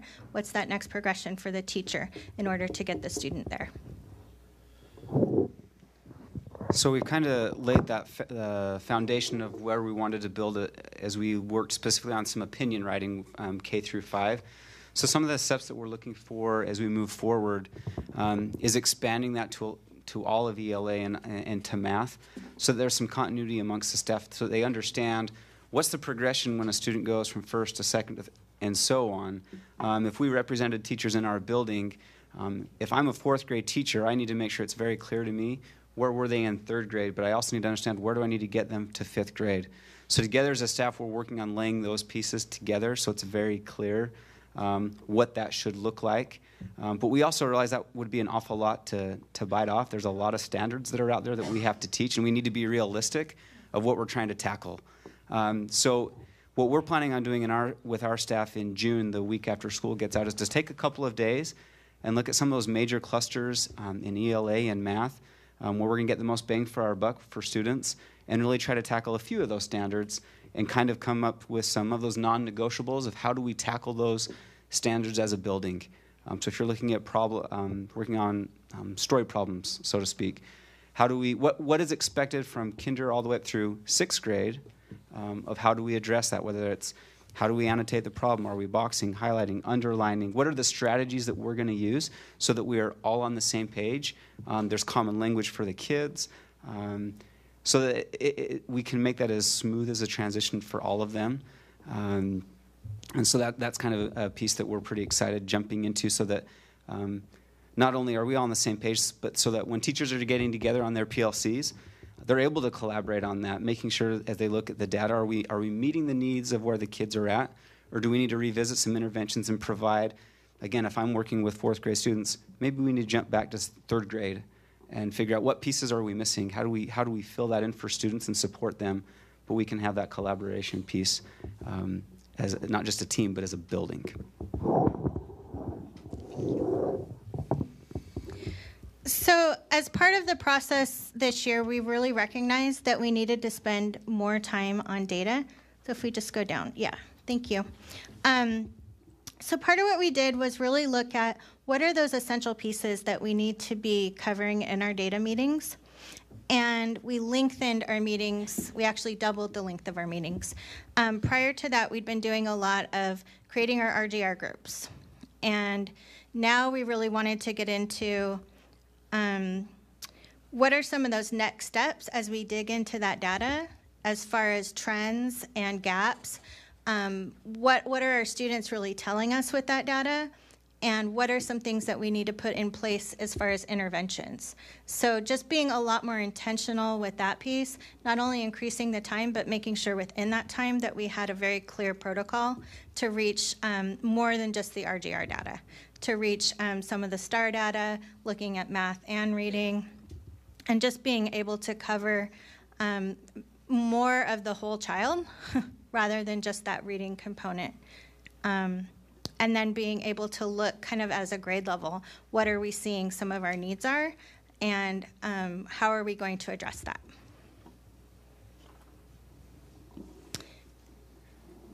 And then also just looking at that RTI system.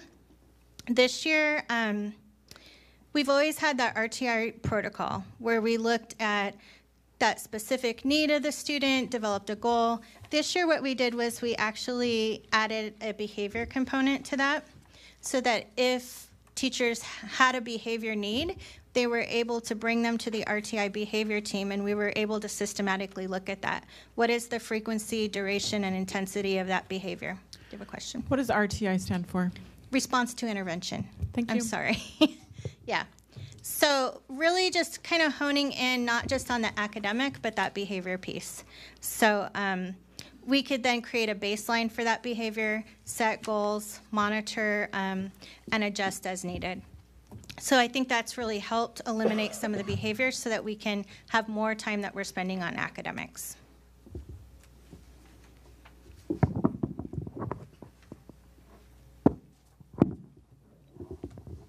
Okay, now we're going to start talking a little bit about some of our celebrations with academic growth. And I have the privilege of talking about some of our kindergarten data. What you see up here is some pre-decoding survey data. And what you'll note, the pre-decoding survey is a reading readiness assessment that assesses students' phonemic awareness and their letter names and sounds. And these are all reading readiness skills that students need to have in order to develop into a strong reader. If you look up here at the chart, you'll notice the first one is last year's cohort. I know it's a different cohort of students, but essentially our cohorts have started about the same each year in kindergarten, and we're really super excited with the new preschool data coming in to see what next year brings. But at this point in the year last year, as you can see, we're a lot farther along with our pre-decoding survey. These are students that are on track to meet the end of the year pre-decoding survey benchmark. One thing that we really attribute to this is last year, right towards the end of the year, our team really got together and started doing some focused work around intervening in these foundational skills and carried that work forward this year.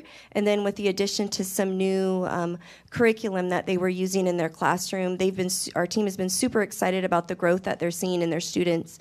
In fact, in March, we were able to give about 34 of our kindergarten students the end of the year decoding survey because they were meeting benchmark already on the pre-decoding survey. And there's not really an end of the year benchmark for kindergarten per se. It's just let's see where they're at with the program that we're using.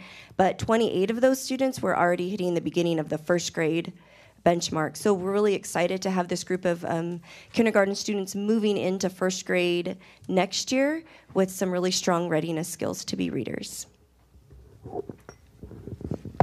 So jumping over to first grade, not only are we excited about some of the data that we're seeing with that, but some of the conversations that are happening with the grade team specifically, who is putting in a lot of extra hard work to bringing about some of these results. In the fall, they gave the STAR math assessment to see where those students were at with some of those basic first grade standards and whatnot. And from that, it was they also realized that they wanted to give the students a team-created assessment based off of skills. And so what they did is they administered that to the students, and then based off of the skills that they saw where the students had some gaps, they determined that they wanted to create a walk-to model where they'd be able to focus in on the different skills that the students needed some extra support and began a walk-to. So we realized that walk-to is not necessarily anything new, and many of the buildings are using a variety of that. But for this team, they wanted to be very specific in targeting those skills that they had identified with their group of kids. And as they went into a 6-week cycle, were very specific, in each room having a specific task during that amount of time. And so whether they were working on number counting, recognizing numbers, missing numbers greater than, less than, just a variety of different skills, but every room had specific skills being addressed. Then, as we can see in March, as they were able to reassess that, we were able to see that tremendous growth. Not only are we able to celebrate the students in that so many are on target to be at benchmark, the process the teachers are going through is they really looked at student by student, what was their need, and how were they going to address that in each and every classroom, and also allow the paraprofessionals in the room to be part of that process. And so we're excited to continue that type of work moving into the next year, where we're making sure that every student name by name is being addressed. What are the skills that they're needing some extra support? And then we address that grade by grade. So as we look at our second grade data, we've followed the same protocol as we did with first grade, where we really targeted that BDS by skill, broke it down into sight words, initial and final consonants, digraphs, blends, created groups, did targeted intervention, had connected text so that they're actually able to apply their reading skills with a connected text, and introduced that writing instruction. By March, we were really creating a big yellow bubble, but we weren't moving that green significantly. So that last piece, really looking individually at the students and those student-specific needs, was to completely change our ELL model. So where we used to have a pullout with those students, we have very high ELL needs in this grade level specifically. We now do a push-in and a team teach in 2 different classrooms, so we're targeting 40 students. And so we feel like that was somewhat of that biggest factor that we weren't really targeting quite as significantly. So we feel really excited to see at the end of this month just kind of how that growth will come out with really giving specific language skills, those SEDI strategies, those English language pieces that they need, and that practice on a daily basis. So if we look at third grade, this is just one example of the fractions assessment. We've worked closely with third grade, and our goal was to get at 46%. With our EdSite quizzes, our ESPA interims on both fractions and operations and algebraic thinking, and also the STAR data, we're at 51%. So we've actually surpassed our goals. So we're very, very excited. And this is just another example of that same intentional planning and instruction that we've done with the other grade levels. So we're very excited to see this growth. They've actually done an amazing job. In fourth grade, we're looking at fluency. So that is the ability to read easily and accurately. So the students are becoming more accurate readers and becoming more quick at reading what the content. And then just our last one looks also at fluency for fifth grade. And so those students are reading not only more easily, but also more accurately. Okay. And So just jumping over to end policy 3, as we've looked at personal responsibility and citizenship in our building, you can read the different items of things that we've addressed that are there on that slide, but to maybe put a little bit of a narrative to that. It's been an exciting process to work with the teachers and students and staff as we've really tried to not just focus on PBIS, which is positive behaviors, interventions, and support, but what we're really looking at is developing a culture in our building where kids take ownership of their behavior, that as we say at Hiawatha, we soar, that we're safe, we're on task, always respectful and responsible. We want the kids to truly believe that and show that and support each other in that work. And I think a perfect example of that was actually in the fall when, using some data that we had from the previous year, we presented data to students and showed them kind of where we were noticing certain behaviors and different types of goals that we wanted to establish, and then based off of those goals, a variety of different rewards that they could choose from. And the students chose the goal, the students chose the reward, and they were super excited because they were going to get to duct tape me to the wall if they met their goal. Why did you not, did they achieve that? They did. Why did you not include a photo of that? I think I was able to, Next I think I destroyed all of them, so. Next time, Heather, please take his phone and include one of those, yes. My personal favorite part of that process was, yes, we had the goal up and we were charting that throughout the building, but to go out at recess and kids are like, hey, Mr. Jones, we're excited to tape you to the wall. When are we going to do that? But that immediately started some conversations. What do we need to do to make that happen? Oh, I got to make sure, and they'd explain some things. And then that started a conversation of what did they need to do with their peers in the classroom and at recess. And just lots of conversations. Anytime I walked outside, anytime I went in the cafeteria, I was approached at least 5 to 10 times about that. And so the kids were picking up on those types of behaviors. So again, I'm not going to read all of the list to you, but the students were becoming part of that process. So is the plan next year to dye Will's hair red? Yeah, we're going to see if we can get his head Or shaved. striped, red and black? We'll see what happens. Permanently. We'll see what the students decide. But we are looking at, we don't want to settle for where we've been this year. Some great things have happened. The kids have taken a lot of ownership, and the teachers have tackled a lot. But we want to provide them with some more tools as they work with kids.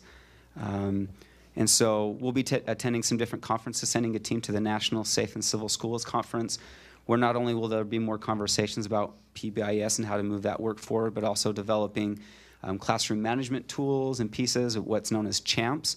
And so maybe in the future year, we'll be able to share some more of that. Working with the other buildings, we're looking at implementing a system known as SWIS, which is basically a way to track the discipline data within our building so that we can see where and when the different behaviors are taking place. Not trying to figure out who or what is causing all the problems, but so that we can have dialogue about how do we support the staff, how do we support and help the students understand how to improve what we're noticing. But like we did this year, let's give some students a voice and continue some of that fun tradition that we've begun this year. It really has become a fun process where the staff has taken that, but very much aware we need to provide them more so that they feel that they have the tools, not just to work with K-5 students, but how will that look in our system moving forward? How does that look for 6th, 7th, and 8th grade students? Also collaborating with the other buildings and what they're doing. So we look forward to some of those steps in the year to come. And just in summary, I just wanted to say I have felt very blessed to be part of both the Othello and the Hiawatha community this year. And I felt very supported by Pete Perez and Dr. Hurst, John Wiseman. He's been my mentor this year. Othello is a really special place. I'm sad to be leaving, but I am just so happy for my experiences here. And I just wanted to be able to voice that tonight. Thank you. Thank you for all you do. Thank you for your presentation, and thank you for allowing us to come visit. This is an opportunity for the board to talk about our visit and things they noticed there. Start with you, Tony. I wasn't there, but I heard it was really good. Can I comment about the report? Yep. Okay. Thanks for the report. I'm glad that you focused on the ends. Actually, all 3 ends are in here, not just ends 3 in different spots. Academic growth.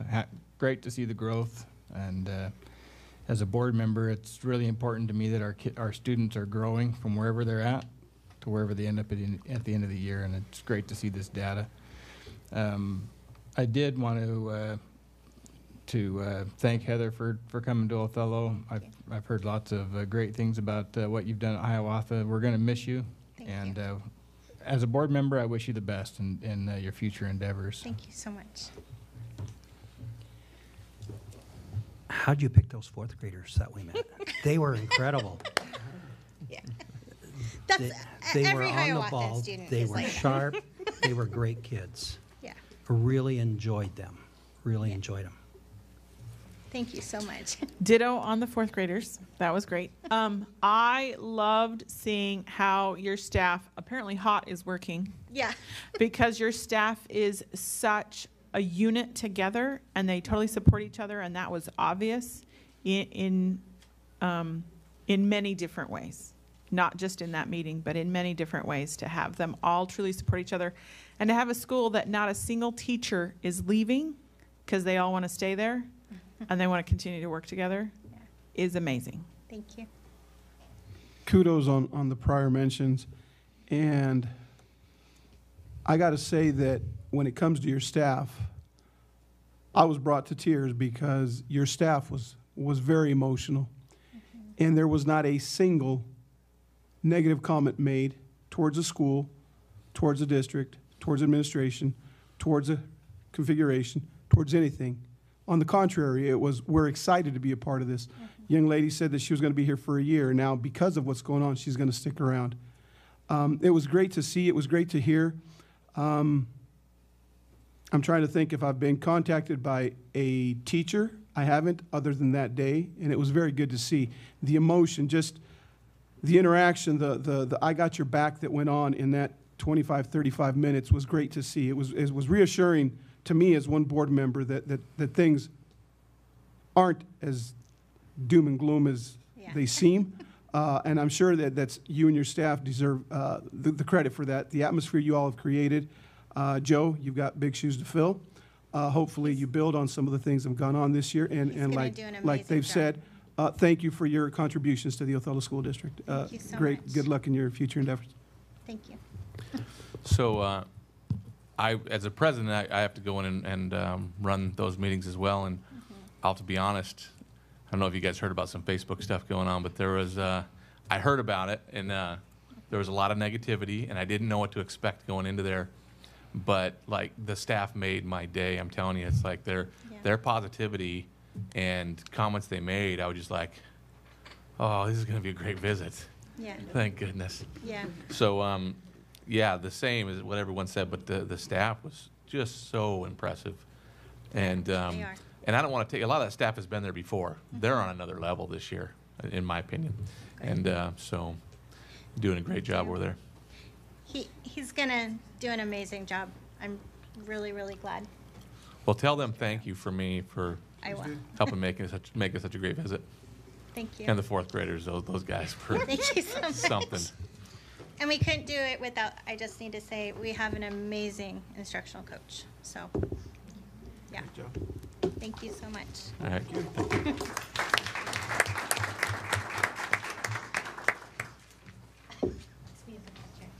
Okay, we're going to move on to item D, assurance of organizational performance. The first item in here is the monitoring reports from the superintendent.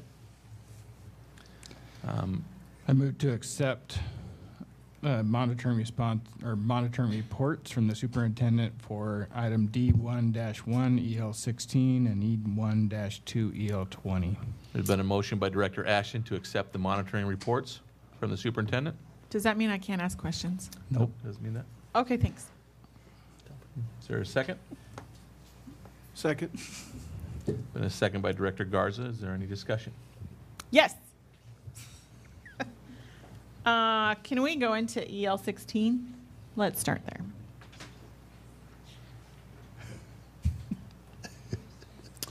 Under number 1, the TAC.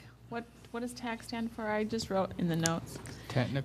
Technology Advisory Committee does not have, it says comprised of teachers and staff, does not have community involvement. I have concerns about that because that is something that we always want to see. Under number 3, that was just a comment, not a question. You can make Sorry. that comment in SurveyMonkey too. Just Oh, yeah. Okay. Under number 3, it has so many different courses and trainings and all kinds of things. I would like to know, and I know that some of them are duplicates or reteaches, and maybe reteach is the wrong word, but updated things about how many staff were involved in this list. We had offered, so the June timeframe, I wasn't here at that time, so I'm not quite sure, but we can get you those numbers. I think that was held by part of the teaching and learning team. I don't think your mic's on. It is. Just on. You're so quiet. It's on. I'm sorry. Okay. I'm sorry. So, yeah, we can definitely get you those numbers. When some of these trainings I have on there, I have in an Excel spreadsheet, so I didn't include them on here, but I can definitely get those with Dr. Hirsch, and he can give those to you. Okay. On number 4, can you scroll to number 4, please? Sorry. You're taking notes. So it only addresses students that ride the bus or that that play sports and ride the bus. Other than potentially putting Wi-Fi out in the communities in buses, how are you addressing this for non-bus riders or those that live within city boundaries that are not in, the right word is, high-density areas, I think is the correct term. So this phase was a pilot phase. So we just wanted to prove the concept worked. So we outfitted 3 of the buses with Wi-Fi, just to testing purposes, especially like going through roads and all stuff. And in our findings, we first tested out AT&T cards, and we found out there were some areas that where students were being dropped off, didn't cover service there. So we ended up trying Verizon, and Verizon did. So we were piloting this concept. So moving forward, we are having plans into the new student enrollment, online enrollment, to ask questions whether students have internet services at home. From there, we can base that data off of kind of where these students mostly live, and then from there we can talk about putting buses in those communities to help serve those students, whether they ride the bus or not. It'll be for all students. So it just said, there was a line that it said, let's see. Under current reality, we feel that this helps students complete their homework in a timely manner, but. So we found, because we were able to track devices being connected to our Wi-Fi on these buses. And so like this last sporting event, we found that 25 Chromebooks were connected to a Wi-Fi on the bus. And out of how many students, what? I forgot what sporting. I think it was like a baseball event that went to, I think, to Sela. I think they played in Sela a few weekends back. And so they took their Chromebooks. And so we are assuming, because they were connected and all that stuff, that they would be using that for school purposes because they do go through our filter and all that stuff. So. Okay.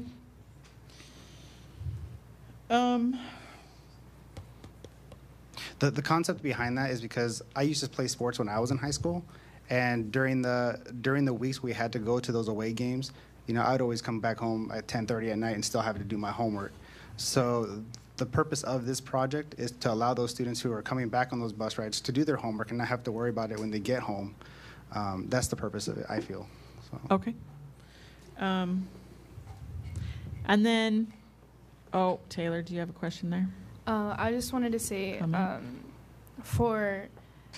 as I was in sports, I would talk with a lot of other girls and all the boys who have been in fall sports, and the problem with school being pushed back, that even though it may not seem like 10 minutes or 20 minutes for when we went from 3:02 to 3:20 may not seem like a lot, but a big problem was we could never get our homework done on time. So in volleyball, I know a couple of the teams would have to be scrambling using the school Wi-Fi of the away schools to do that. So I can completely see from different people's point of view how that is very very beneficial, and I would encourage the board to pursue that because I know how beneficial that can be to certain students, because that can cause failing of grades, and the failing of grades can cause the almost the, for lack of a better word, disapproval of participating in sports, because there's no way you can do that. So I'd encourage just to, for the sake of the students, to pursue that and make that more available. Thank you for your perspective. And then can you scroll down to all the big charts he's got at the end?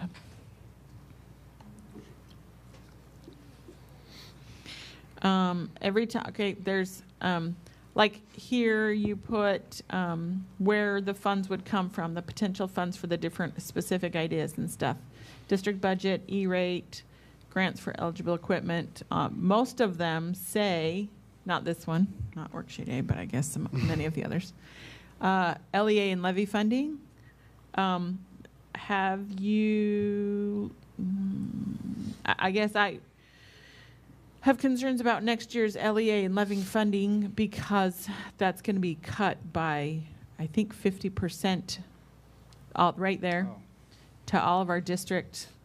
It is going to be cut, but the funding that we're having to use now to pay teachers' wages is also going to be not in that number anymore also. Just want to consider both.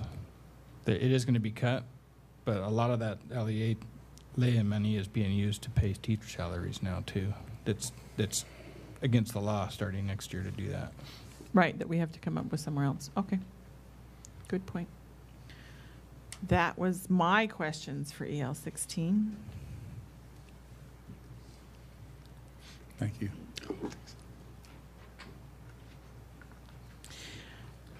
And then EL 20 for safety. Can you go to number 1? It talks about a reentry plan. And then at the very last page of the document only has a reentry plan for current McFarland. Can you, or do all schools have an reentry plan? Can you explain and detail a little bit more what an entry plan is, reentry plan, and why and when it would be used? Come on down, Amy.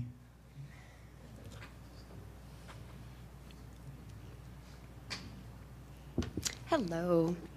So the idea of the reentry plan, right now it's in draft form.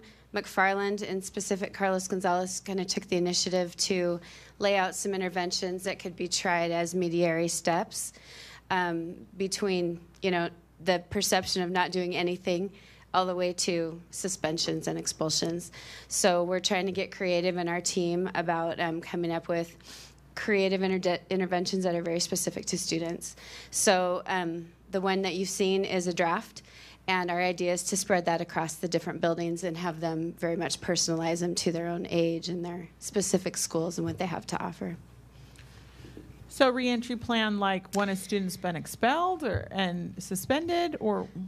The one that's attached to this is much more, would be used as a kind of a mediation step. So no, maybe there was some kind of a threat or an issue happened, and rather than saying a day out of school or 3 days out of school or whatever, we just want to have a concrete plan where the parents are involved, the staff's involved in saying, these are the things that we're going to try for this particular amount of time. And then before they maybe reenter a full day or that teacher's classroom or whatever it might be, we want to see the results of some particular interventions. Okay, gotcha. Thank you. That was all of my questions. Are there any other questions by the board on item D1?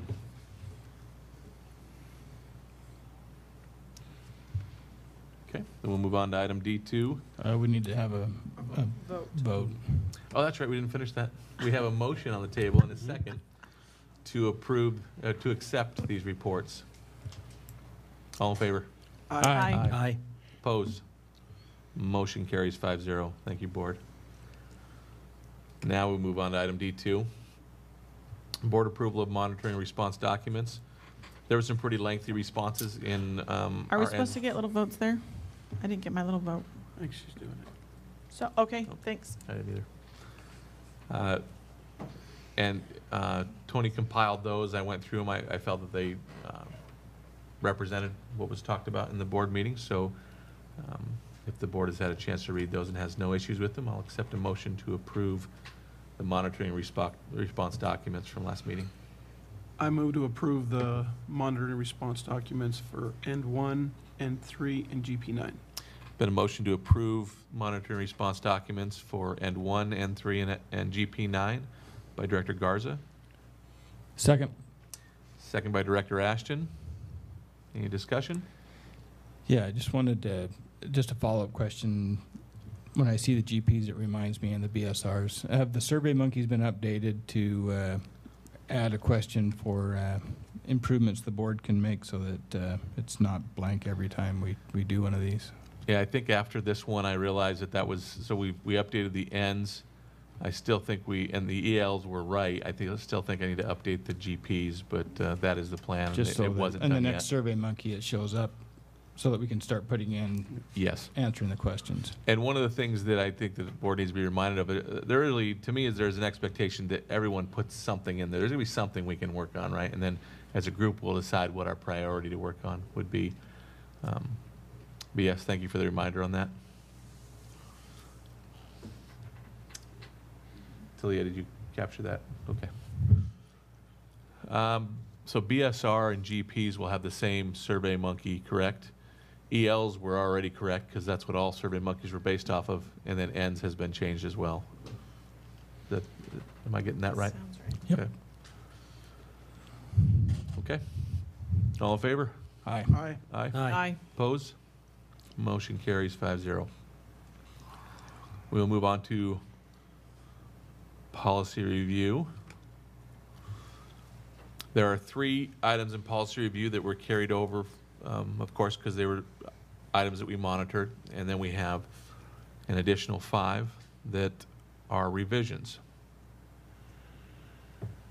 I have a question on ends 3.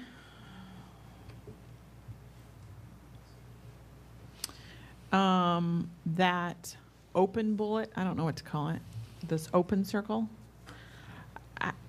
Sufficiently, will participate sufficiently, not really, I don't know what to change it to, but I think sufficiently is a is not the best word. More active word, I guess. I don't know what to put in there, but we don't just want it to be sufficiently. We want it to be, I don't know, above and beyond. Don't let me just keep talking here, because I'll just keep going. So do you want to recommend we just take that word out?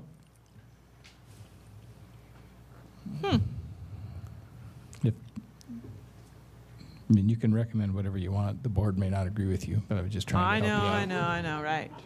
Well, we'll get into all the red stuff that I wrote in a minute. I'm just waiting for a recommendation. Taking it out could work. Each scholar will participate to enable effective learning. We don't need to put an adverb in there. Is that the right word? It's been a while since I've been in ELA. Thank you. Yes, I propose that we take out the word sufficiently. Okay. Can we fix the formatting while we're doing that? It's not intended to be a sub-bullet underneath the first item, as per my memory anyway. It's supposed to be 3 separate bullets. You sure? Just I'm because it not says we'll take responsibility for his or her academic success, and then it talks about they need to That's just participate not in how I order for that to remember it. happen. I remember it being 3 separate items, but Taking responsibility and participating are not always the same thing. So I would agree with Tony whether it was supposed to be that way or not, that 3 separate bullets instead of a sub thing. So I have a question, Jen. How do you think the changing the word sufficiently would impact students in the end to achieve our ends? Or impact the district to do something differently to show compliance? Well, I think that they can still participate to enable effective learning. I mean, sufficiently is subjective. Yes, that too. If you take it out, you're Enthusiastically. very subjective, in my opinion.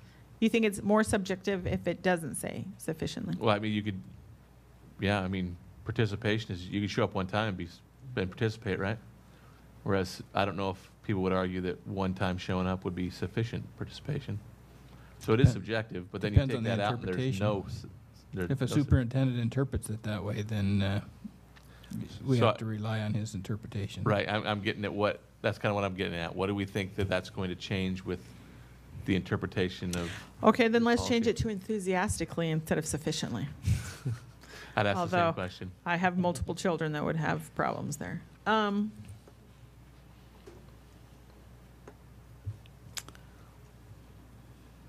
What word would you suggest that is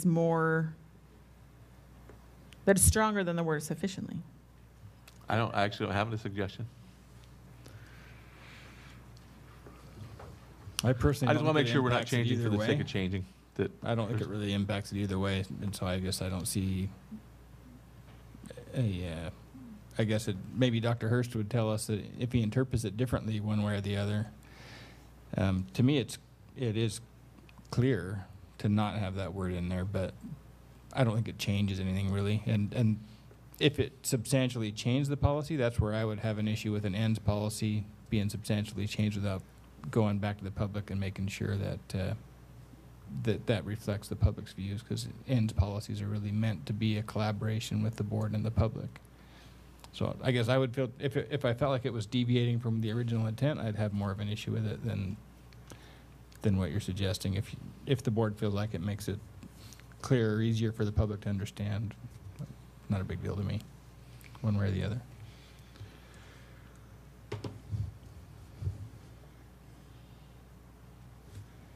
You're accepting Tony's answers, yours. Ken, what do you think?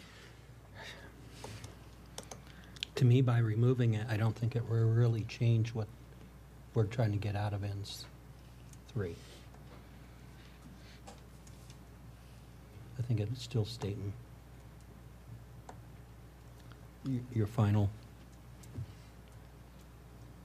what you want out of it. Will still be the Mike, same. Mr. Chatty tonight. Yeah, I just, what would the measure be? I mean, isn't that what we're after? Doesn't there have to be some sort of measure here?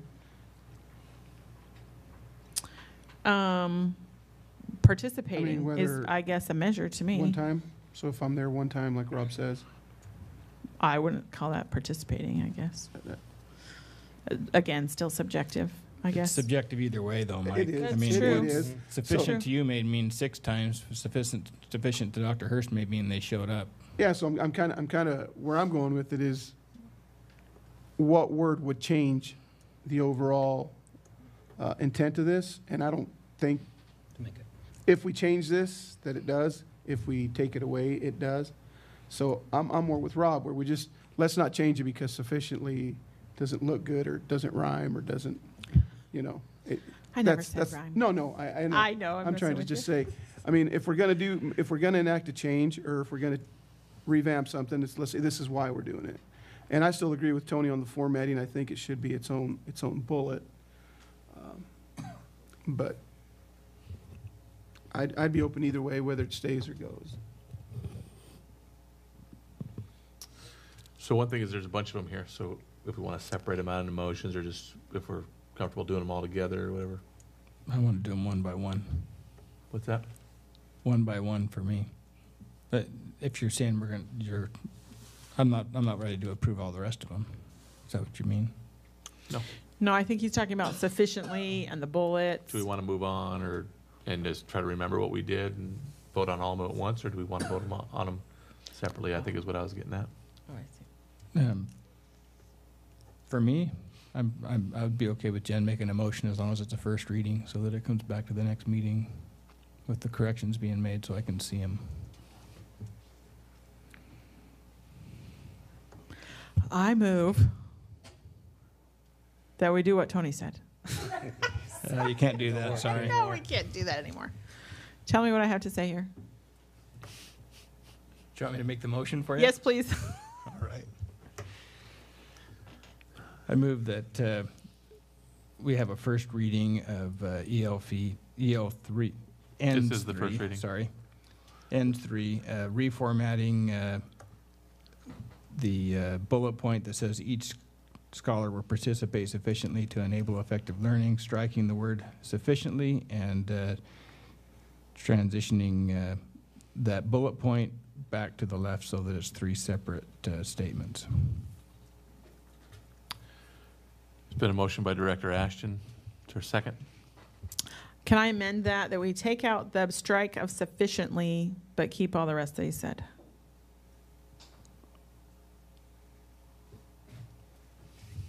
Okay. So you can. So you you're don't have to ask amending a the question. motion. You can just say I amend Yeah, I it. amend it. To Didn't not- I say that? to I'm not amending strike to not strike the sufficiently. suggestion that I had. You guys have all kind of, and I understand what you're saying. We still need to do 3 separates. So there's been an amendment to the motion to not strike sufficiently, but to make the change to the bulleted format.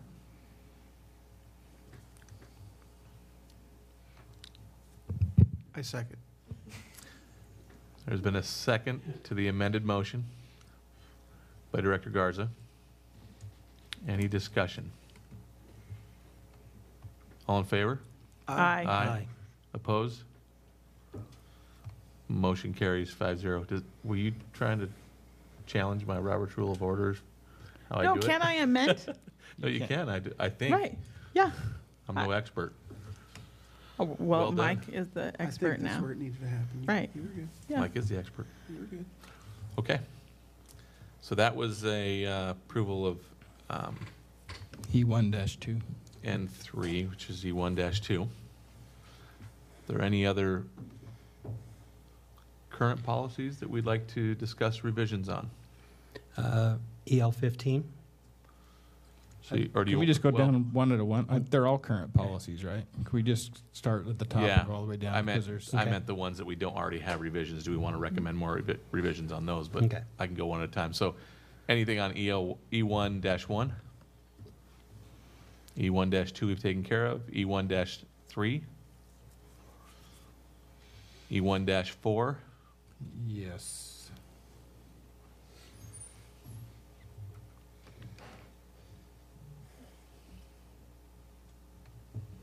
That's GP 17, right? Yes. Yes. Yep.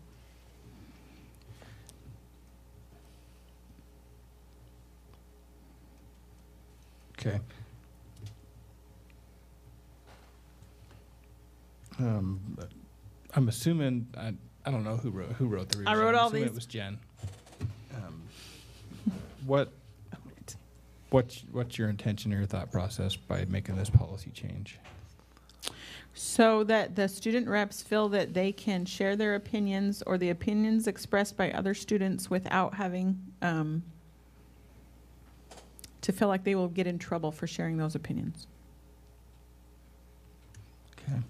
My only concern is that GPs is the board holding itself accountable, and when when we start putting language in there about holding somebody else accountable, it's confusing to me. I don't know if this. I don't disagree with what you're saying. I just don't know how we're going to monitor this because we don't.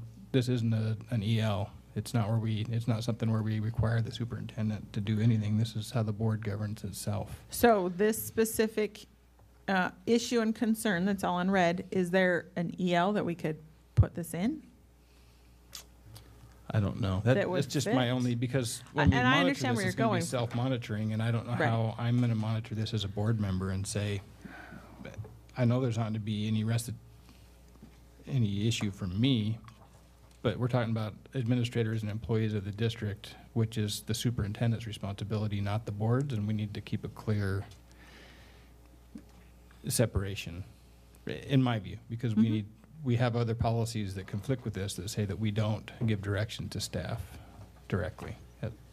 You know what I'm saying? Yeah, I totally absolutely understand agree where with you're what going. you're trying to get to here. I just don't know that this is the right place to put it. Okay.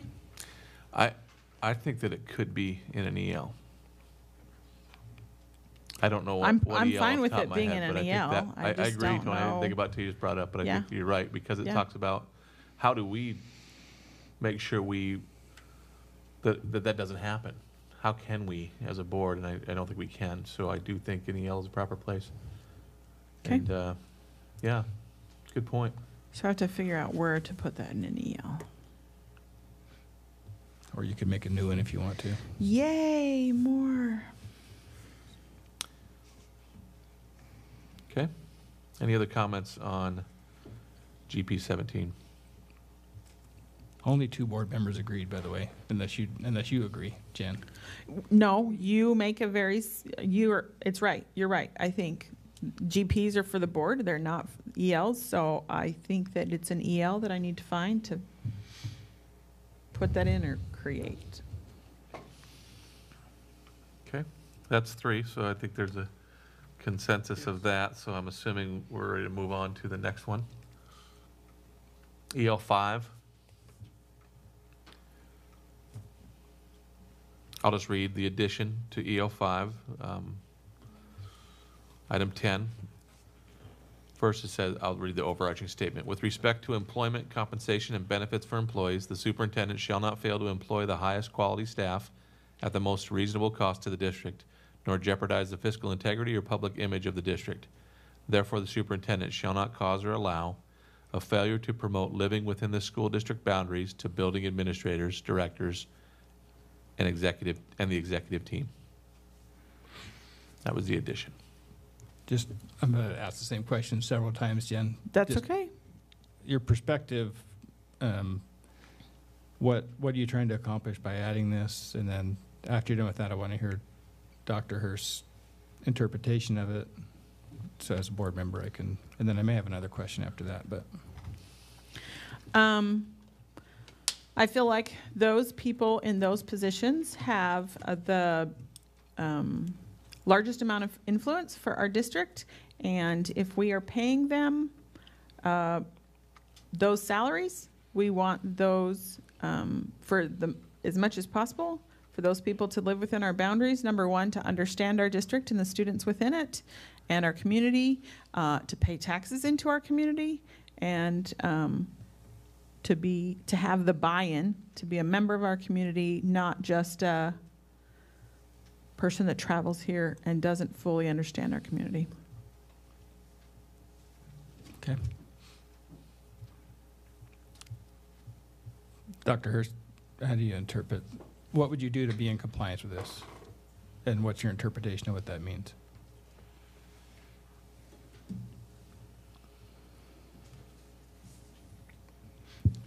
Just off the top of my head, I think this would be something that's probably part of our interview process or questions that we would ask a candidate, which is something that we already ask candidates.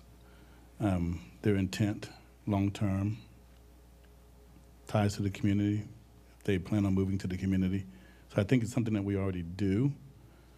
So maybe some clarity, since you wrote it, Director Stevenson, what were you thinking about? To making it mandatory? Well, it was called it doesn't say require. I noticed that. It just says Right. promote. It just says promote, And that's all. as the joke was, it was the Joe, oh my goodness. You're going to say John Wiseman plan. Right, that was always the joke, that it was called that. But I'm sorry, what was your question?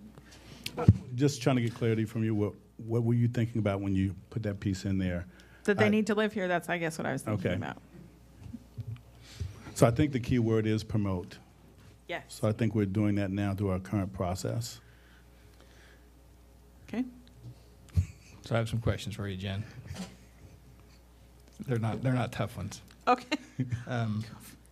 Why, if we think it's important for employees of the district to live in the district, why wouldn't we be asking Dr. Hurst to encourage all employees? I like the word encourage, not promote, but personally. But why would we not be asking Dr. Hurst to encourage all employees to live in Othello? Why just administrators and principals and district admin team? Do you feel like it wouldn't be important for a teacher to live here? I think it would be important for every person that works in the district to live within the district boundaries. I know that we have challenges in our community, and we're not ready. I'm not ready to put that into an EL yet, to say every staff member, because But you're really not we're requiring it in this either. You're just asking the superintendent to encourage them to live here. Promote. Right.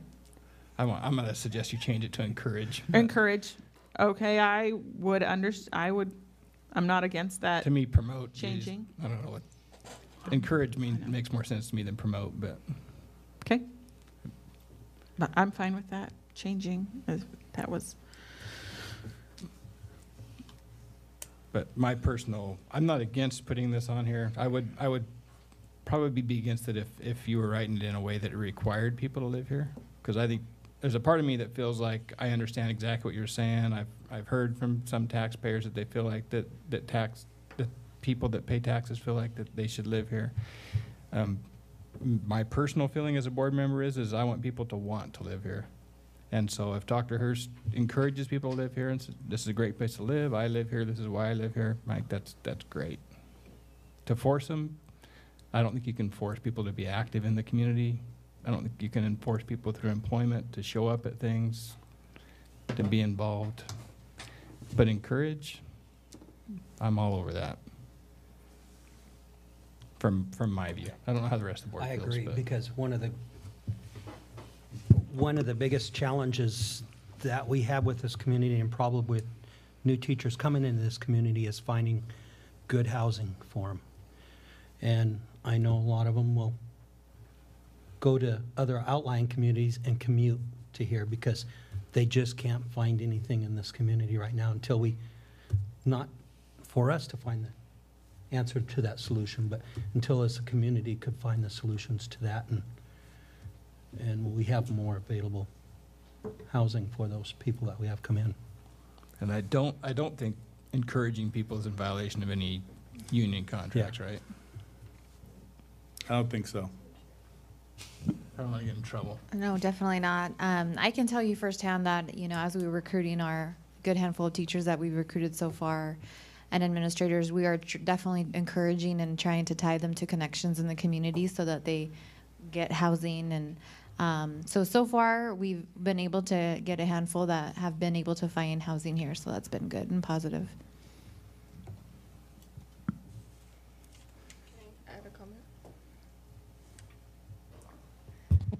I also think it's a good idea if you add all district staffed instead of just administrators, just so, and like there's been instances where teachers can't really connect to students because they're not from where we are, just to include them on that, even though it's not forcing them, like you have to live here, but just encouraging them to get more involved in the community. I think that would be good too.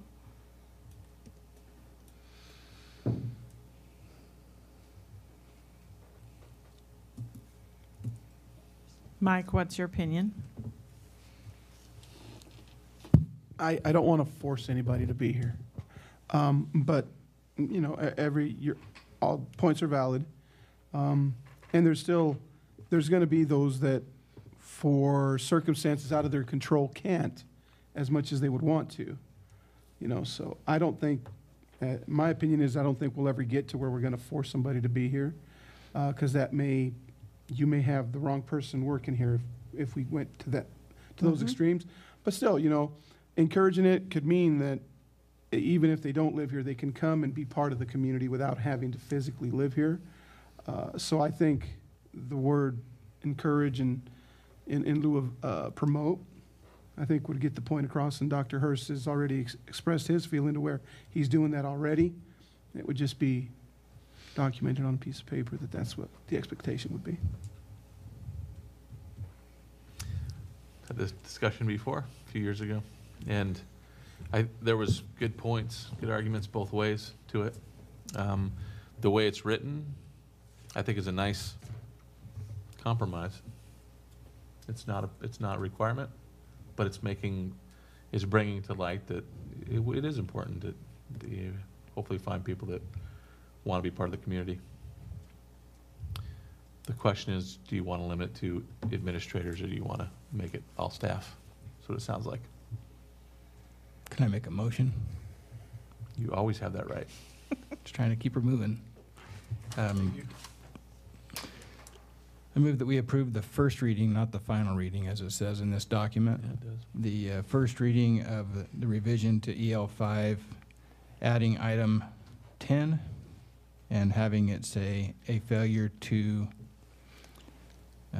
what was my word? Encourage. Sorry. A failure to encourage living within the school district boundaries to all district staff, to all staff.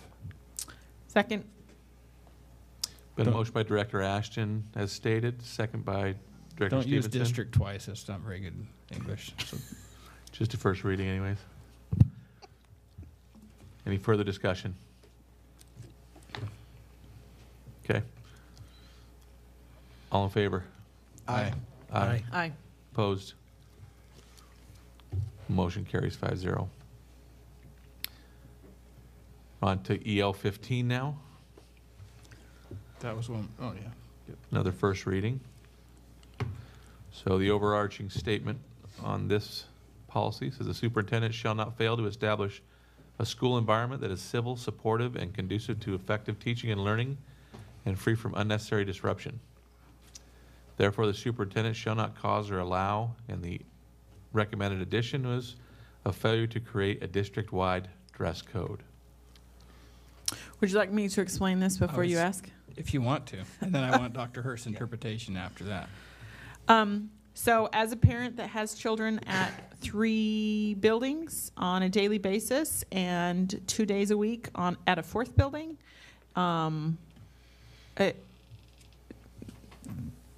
it's confusing. I think just a district-wide, I don't understand how and why that would be. I think that would be easier and better. Okay, Dr. Hurst, how would you see in? I actually see this in phases, maybe K through 5 or K through 8. I think the older grades have maybe different flexibility needs as far as dress code. So I certainly don't see it as a consistency across the board, but maybe looking at grade bands or grade levels and making sure that there's consistency across maybe elementary or the middle grades, K through 8. So even if since we're going to K through 8, even looking at what the middle needs are, I think those are a little bit different than maybe K through 5 students. Jen, what are some differences?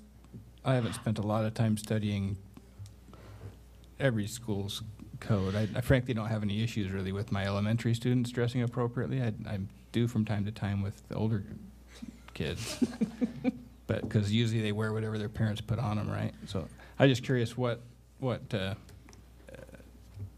you see the issues now, where you having issues with your kids, because you have kids in all 3 schools. I only have kids in 2 of the 3. So Right. I don't really, because of how I don't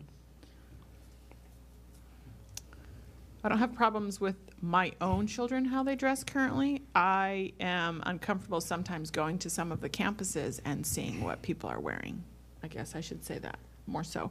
And can you explain your interpretation, Dr. Hurst, on why different grades would need different, I guess I don't understand why different grades would need different boundaries. I think just being at the high school for so many years as an administrator or principal and just watching those students and their needs, I think they're older, more mature, and I think they dress a little bit differently than our K through 5 students. So I don't see imposing the same standards on those high school students as we would for, say, for instance, K through 5 students. But I certainly see consistency across the board for elementary and consistency with high school students, and not even with middle school students. So I think there needs to be a separation between all of those and looking at their needs and how they dressed, or they dress. I have something to say about that. Oh, sorry. Okay. If you'd like to go. Can you interpret this to include uniforms? I could. Yeah. But I'm not interpreting it, thank goodness for the community. That's what I see. But I'll tell you right now, I'm not in favor of uniforms myself, because I'm not in favor of putting a restriction coming to schools that it's a financial burden possibly to some parents. Yeah. I didn't think that deeply about it, but I guess you could interpret it as uniforms. But I didn't go there. Oh, I want, because you're saying that keeping consistency, I can really understand that, but coming from, I understand that tangent. I understand how the middle school dress code has changed, but I remember when I was there, I was not able to wear sandals unless they had a strap on the heel. So. We also had to wear. Do they still have the logo requirement then? No, they got rid of that. Oh yeah, it was but awesome. I remember that being kind of unreasonable, just because we weren't like 7 years old and we didn't lose our shoes. You understand what I'm saying? So I feel like I agree with Dr. Hurst, and I've had a lot of other students like we've discussed this because like we do have some problems with that, and then coming to the high school and being able to wear Birkenstocks or slides whenever, it was kind of, why weren't we able to do that last year when we were kind of around the same maturity level as opposed to like a toddler? So in my interpretation, that it has to be separate, looking at each one separately. I think also it needs to be a collaborative process, so you're bringing students and parents, the adults at the school into the conversation. What do you think, Mike?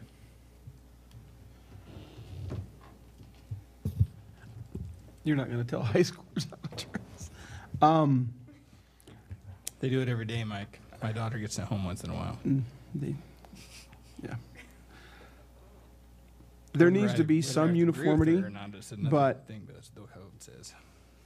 When I first read this, I thought that's where Kent's comment. I thought Jen was trying to tell us that we were going to go to uniforms, and I was like, oh boy, this is going to be a good one. Having heard that that's not the case, I guess I'd have to ask Jen, some of the stuff that you're seeing that you don't want to see, is that the elementary schools that you're seeing this?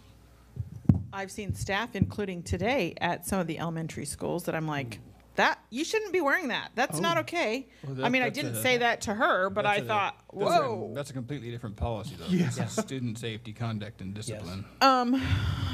So we want to put in the staff dress code. That's a different issue. Okay, maybe I'll get there next. I am uncomfortable seeing, sometimes dropping my son off at the high school thinking, how are you thinking that he's going to be even paying attention to anything that's happening because you don't have clothes on today? I guess. How are you not hanging out there?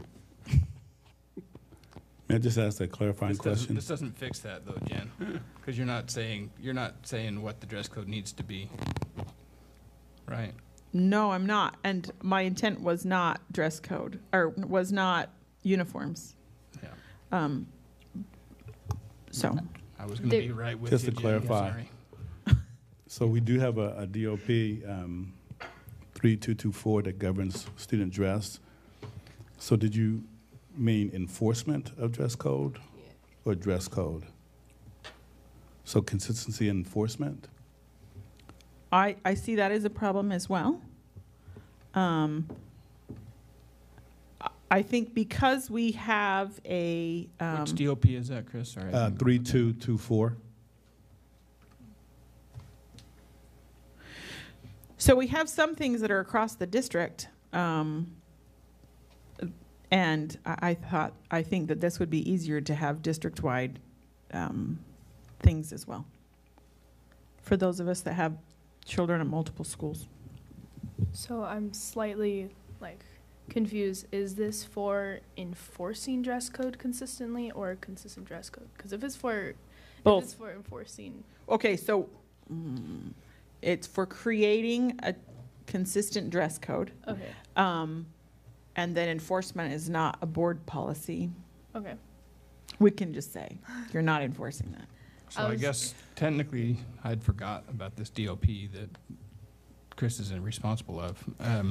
He already has it then. He's in compliance. This is a district. This is 3224 is a district policy. It's not school specific. So well, then technically why he's does already every in school have a compliance. different dress code? That's not what, it doesn't, your wording doesn't say that they should wear the exact same clothes. You're saying they should have a district-wide dress code, which they do here in 3224. How do I find that? It's in the district operating policies. Okay, there we go. This is starting to remind me of our old discussions that we used to have on student handbooks. We're getting close. Yeah, there is a typo in there, by the way, Chris. Yeah, I see that. Swill. Swill.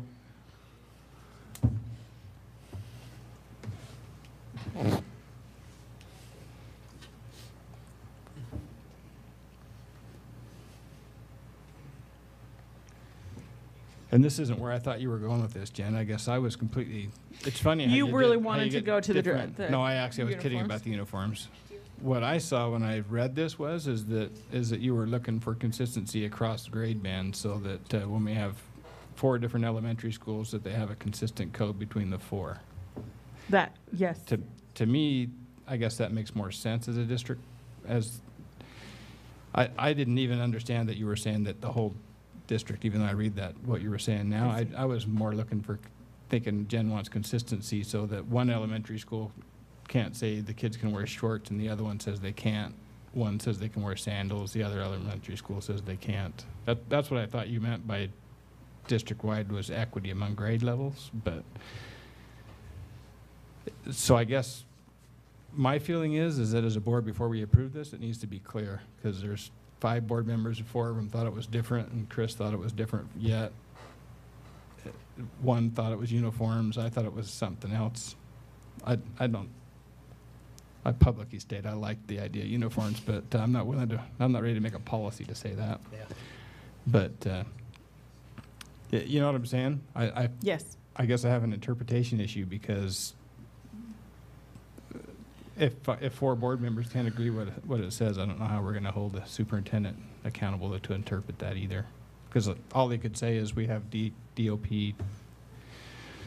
whatever it is, we're in compliance, and which talks about gang clothes and some of those things that are consistent district-wide. Is really what that policy says. It doesn't talk about lengths of skirts or any of that kind of stuff. Mm-hmm. Which I don't want to get there as a board member. I don't want to get involved in that by myself. That's the DOPs. And they cover it. Right. So They can cover all that. So someone can correct me if I'm wrong. It looks like one could argue that if we were to monitor this policy, if it was rewritten today, it would be in compliance because we currently have a district-wide dress code.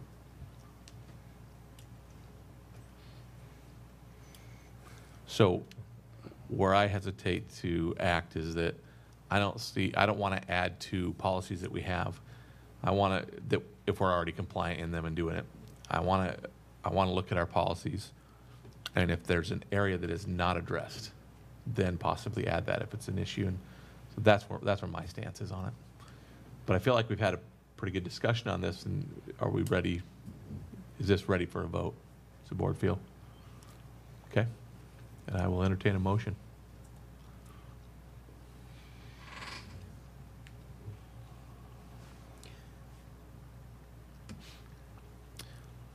Okay, so I'm not hearing a motion, and I am prepared to move on to item. So, without hearing the motion, does that last sentence stay? No. No, that's a proposed revision, so nothing Okay. would change. I just wanted that clear. Yep. Can I ask a question? I'm sorry. If you go to DOP... Don't ever apologize for asking questions. It's okay. Okay. If you go to DOP 3224P, in the elementary school dress code, it is saying no laser pointers, lights, matches, or other devices capable of ignition are not allowed. But that is not like specified for any other school. Like, It's a just for question. The board doesn't consistency write thing. DOPs. Okay, just kidding So then. I'm Not a with you. question. It's a- Okay, well, like, it's a dress You code should thing. definitely talk to the superintendent about that because Dress code committee. I feel it.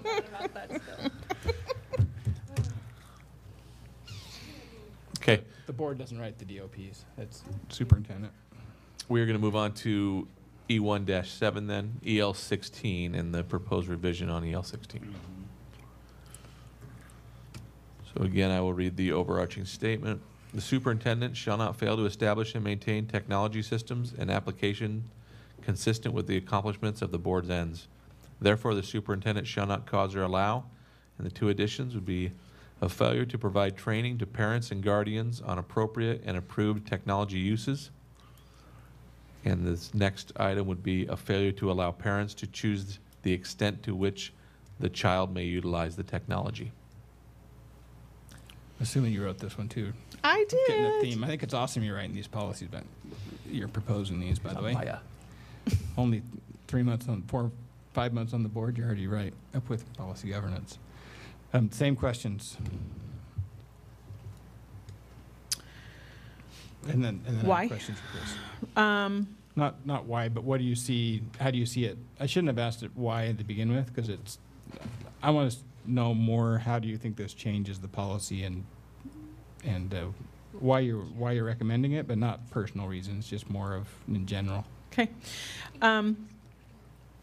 I think that parents don't understand how to use the technology and what its intent is, how to track what their students are doing on it.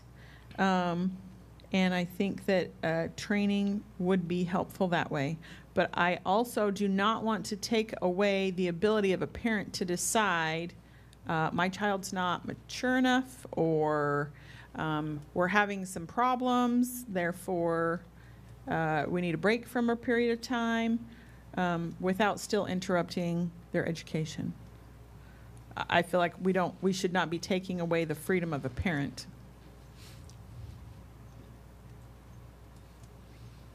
Okay. Chris, how do you interpret these two additions to the policy, and how would you be able to find yourself in compliance? Or what would be your interpretation of being in compliance? So as I look at number 5, certainly I think of it as a progression. Training to parents and guardians, if I look at that as all, that's a very tall order. So I would imagine that There's a weird smell. there would have to be probably a group that we're starting with, a group of parents, and we're focusing on training. It would have to probably be small, peanut butter. and probably focused on what we are currently providing for our students. So maybe access to the iPads, the Chromebooks that we're allowing our students to use, and how to probably make them more familiar with the iPads. I probably think that would be a first step for our parents. And then looking at other technology that we're utilizing with our students down the road, but probably start off something small with our parents and iPads. Chromebooks. So I guess I have a couple questions. Yeah. Besides, it smells like smoke in here. I hope nothing's on fire. Yeah. It smells like Ken's a fireman, so No, you could smell it, definitely. hopefully he when can we put turn it out. on. You'll tell me when we're not safe. We need to get out. Right? The nearest exit? They're all scary. Sorry. Anyway, So Smell-o-vision actually on a YouTube. correction. Sorry. So my question is I believe currently I've been asked to sign as a parent a form that says here is appropriate use. What happens if a parent refuses to sign that form? Are they still do they send the kid home with the Chromebook anyway, or if they refuse to sign the form, is there some protocol, or has somebody refused to sign that form? So I actually like to modify my interpretation because the word uses is at the end, and I just used, we just talked about technology. So actually, I do believe that we're doing this through the acceptable use form that we just had Rigo talk about. So making sure that our parents are aware of appropriate uses of the technology that the students have available to them, that the school district provides. So if somebody refuses to sign it, do we kick them out of school, or what do we do? Do we turn off Wi-Fi for that kid?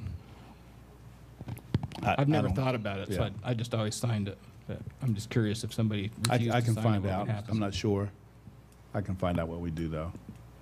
Because I assume even with the Chromebooks, parents are signing, they're going to take responsibility of that Chromebook, right? And potentially buying insurance. I'm just curious if somebody refuses to sign that, what happens? It may alleviate some of the questions on this policy. But for me anyway. So I interpret this to just mean if a parent wants to be trained in those areas and asks that we would provide that to them. That's how it sounds to me. Was that your intent, Jen? Yes. My children tell me things about, oh no, that doesn't mean that because it's this. And I think, I don't think that you're being honest with me. So, I mean. Do you feel like right now you can't ask to get clarification on that? I think if I think it, then there's got to be others that think it. So you do think it? I guess I haven't thought about saying how do we use it, but I guess I don't know who I would go to ask that question. I was just going to ask, is there a process in place now that if a parent is having problems or would like to know where they could go to ask? Is there a process in place now? Well, this doesn't really, this is, the way I read this anyway, providing training isn't, this is just saying this is the district, this is a district piece of equipment, and here are the things that are approved to use on it, and here's the things that aren't, right? I don't know if... Okay, then how I don't know that you're going to provide training on here's 30,000 ways that students have figured out how to get around our blocks, because I'm not sure they even understand all the ways students are getting around. It's a shell game. consistently. And people are, it's like a hacker telling a hacker not to hack into your system. Don't hack into my system, but here's how you do it in case you wanted to. You know maybe, what I'm saying? maybe not necessarily that. I see it as the district's always, the IT and these guys are always trying to figure out what the students are doing to get around the code and fix the holes. Just, I like my hacking analogy, but just like people are trying to do to Apple and Microsoft all the time. But I'm not sure as a parent having a class for me to besides saying here's what's approved, but if I find out my student's misusing the technology, I'm not sure that it's the district's fault. It's my student's fault and my fault, and I've signed a code saying they won't do that, so did they, and I think they should get punished through the discipline code and through the Ashton discipline code as well. So I guess I understand what you're saying. I just personally on number 5, I don't have a lot of concern on number 5, except for my recommendation would to be change provide to offer, because then it puts it more on the district is going to offer it. If nobody shows up, then they offered it. To provide it, to me, I read it differently than Rob does. To me, I read that as somehow Chris has to go make sure that every single parent gets trained, and then it's Chris's responsibility to go reach out to every parent and tell them what their kids should be doing and can't be doing and shouldn't be doing. And to me, it's different than offering. I do like that an word olive branch change. to come in. You guys come Yes. in. We'll tell you what we think's appropriate, not appropriate, but you still decide as a parent. I do like that change. Offer instead of provide. The item 6 I struggle with, because as we move to more of an online curriculum, it's going to be expensive for the district to if we're going to go to an online Spanish curriculum, for example, and 4 kids opt out. Now we have to buy 4 textbooks for that kid, and the kid's responsible for the textbooks. And arguably, buying 4 textbooks per textbook's more expensive than buying 400. And so I see some costs associated with that.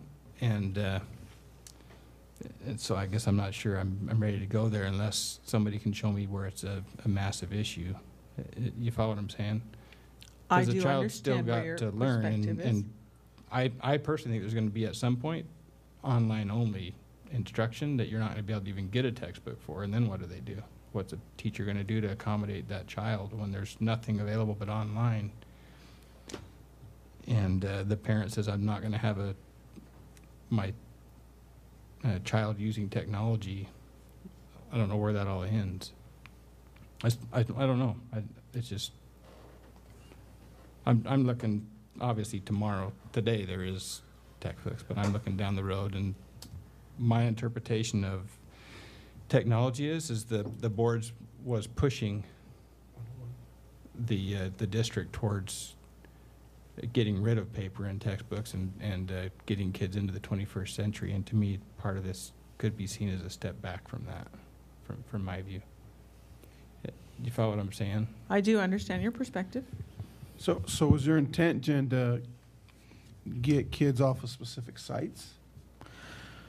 My intent is when with number a 6 child specifically, is, with right. number 6, to choose the extent to which a child may utilize. Is your intent that they don't go to an unapproved site, or? No, because I think, no, that wasn't my intent. My intent is if a child is not, if a parent decides a child is not mature enough to be using it correctly, whether at home, at school, a variety of different things, then a parent should have the ability to decide that. Does that answer your question? Where's the So who line should bear for- the additional cost is where I'm coming from there. And I understand what you're saying, but we're not all on, in the future, yes, I can see what you're saying with removing this line, but we're not there yet. We're not. We are, though, in 6th grade math? There's already some that are online only curriculums. Not all of them, but there's some. And my feeling is if the district offers you may think this is a silly curriculum, a silly analogy, right? But if the district offers Engage New York as a curriculum, and as a parent I say, no, I want my kid to do Read 180, does the district have to buy my kid Read 180 because I don't like Engage New York? Because I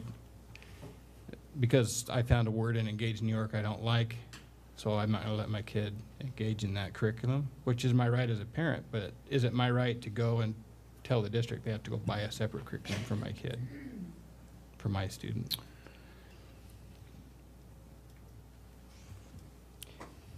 Or is it my right to say I'm going to homeschool my child because I don't like Engage in New York, and so I'm going to teach Read 180 at my house?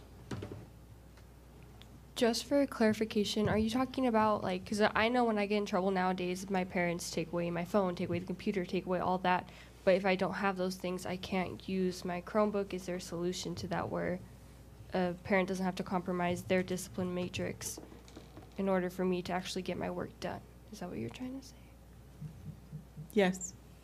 Or where's the metaphorical line between, not the, I know where the line of words are, but where's the metaphor? Can you give me a definition of metaphor? Oh, that's scary. You're the president. So all I got to do is run a meeting. I don't have to know anything. Okay, so and I'm not even doing that very well. Look at how long we're going. Where's the metaphorical line between a punishment and a detriment to education?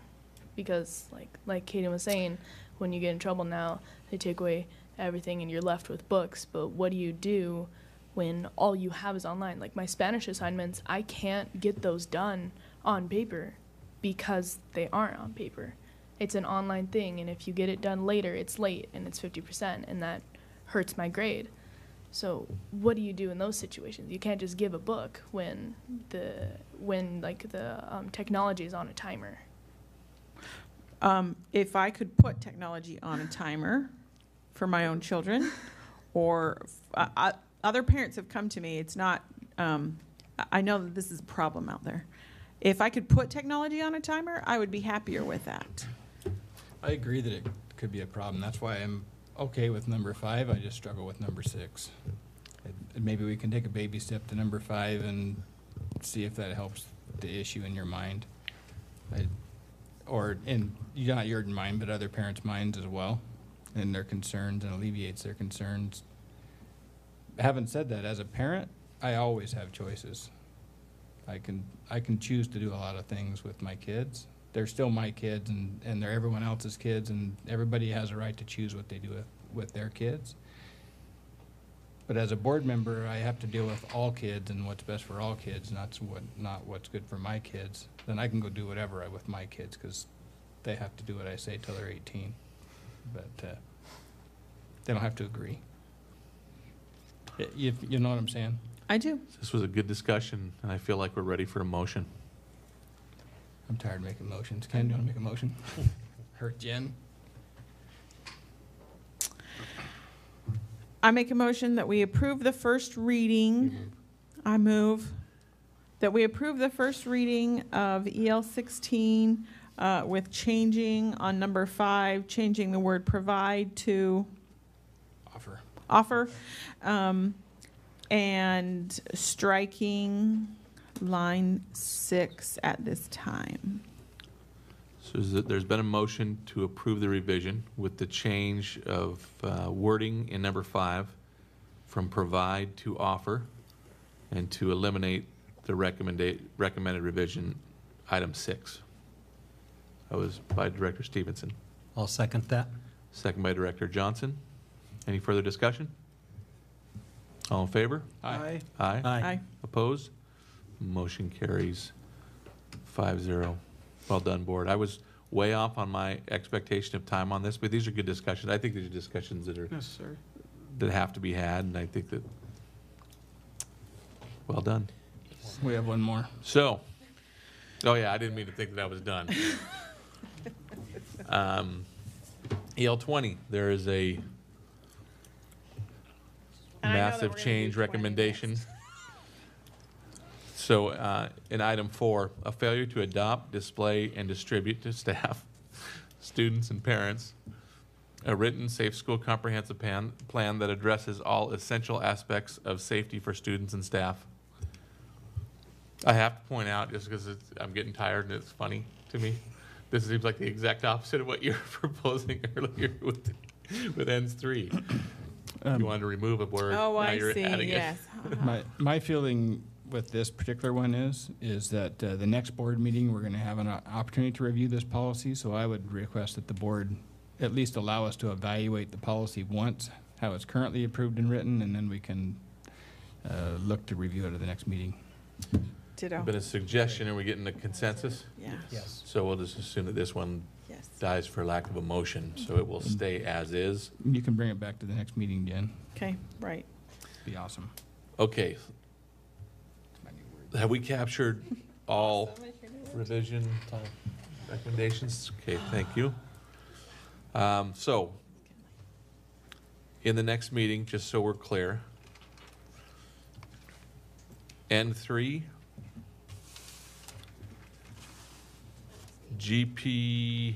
was GP 17, did we change our mind on that? GP 17 we changed our mind on. Correct. Correct. We took that one off. EL 5.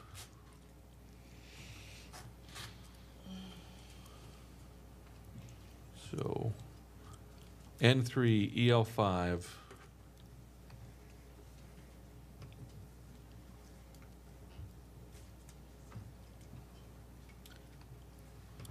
EL 15 we did not. EL 16.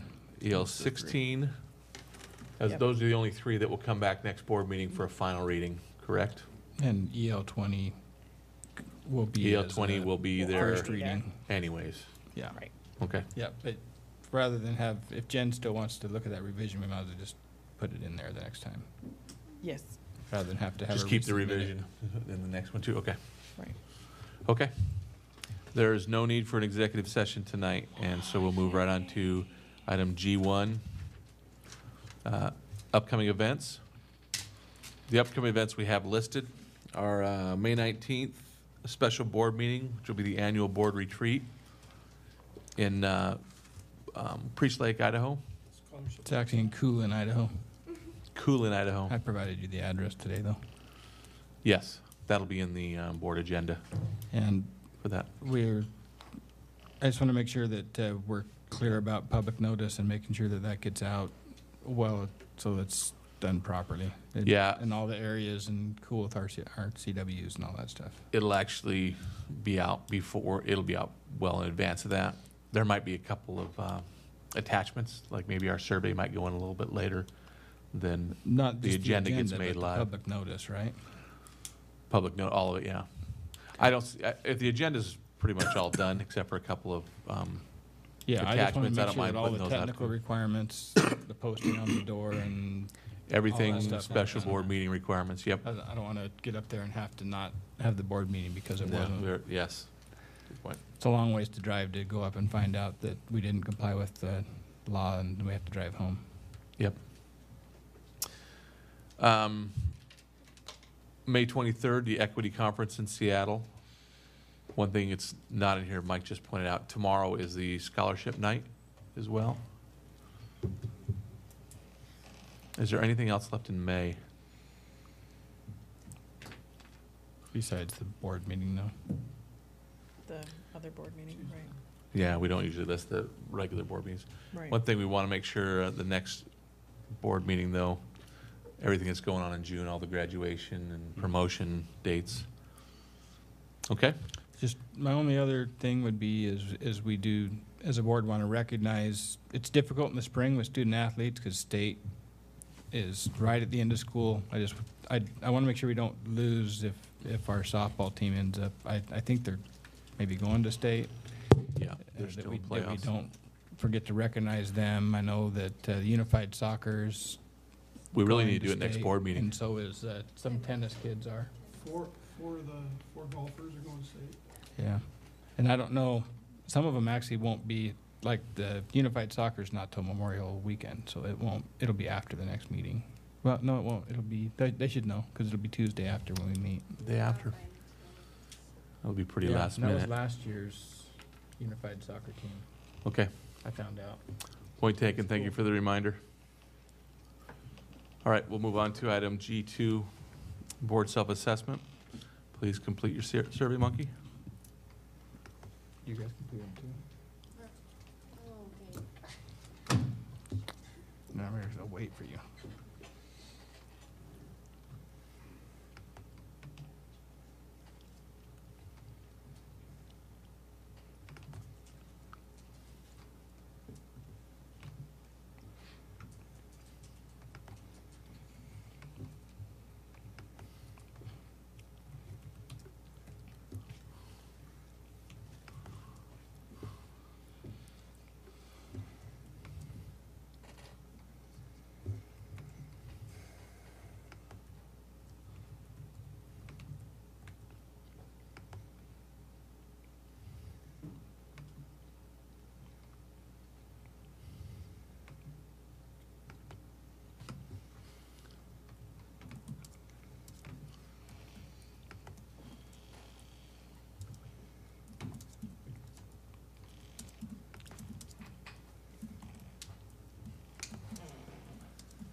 Be a while.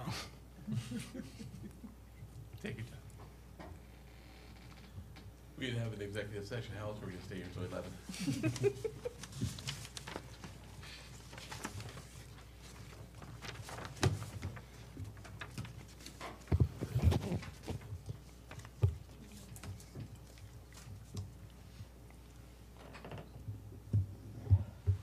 The A key doesn't work very well on this Chromebook, by the way.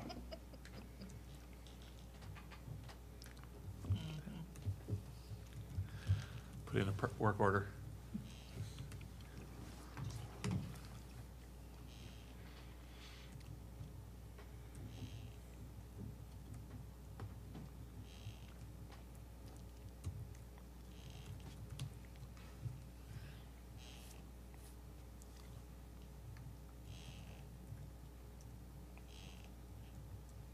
Novel without the A. It really is not that long. It's just every time I push an A, it won't do anything. Okay. Hey, we have 7. Okay. The agenda was well planned to focus on the real work of the board. 2 were good, 2 said good, 5 commendable. The board followed its agenda. It did not get sidetracked. 2 said satisfactory, 4 good. 1 thought we were commendable. The board's deliberations and decision-making processes were public. 1 good, 6 commendable. Participation was balanced. All participated. No one dominated. 1 satisfactory, 5 good, 1 commendable. Members listened attentively, avoiding side conversations. 1 satisfactory, 3 good, 3 commendable. Governance principles. There was a comment there. Where do you find them? Okay, way over to the left. Oh. Okay. Hang on. I had to key those A's hard, so I want to make sure my comments are read.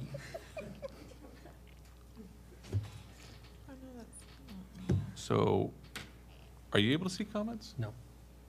I can never see them. It's usually. I just found that when I was scrolling over to the left, they were like way over there, and then they disappeared. Where's the comment? Great job tonight with equal participation. Okay. That wasn't the comment I was reading. Board actions occur at the policy level rather than at an operational level. 6 said yes, 1 said not applicable. I have to ask a question on the not applicable. Me, I didn't know what that meant. Oh, gotcha. So any action that the board takes is more about policy than operation. Yeah, like we didn't say, hey, kids have to wear sandals on March 3rd. That'd be Even though operational. We discussed it, we didn't actually make a policy to that effect, so. The board reviews policy about each topic before discussing that issue. 5 said yes, 1 said no, 1 said not applicable. Tony said no. I said no. I figured the not applicable was you again. Okay. Which one, Tony, did you, what specifically did you mean on that? I think that's a tough question because we didn't reference policy for, to me, the subsections, the policies weren't referenced in a lot of them. But, do you want me to give you some specific ones? Yes. Okay.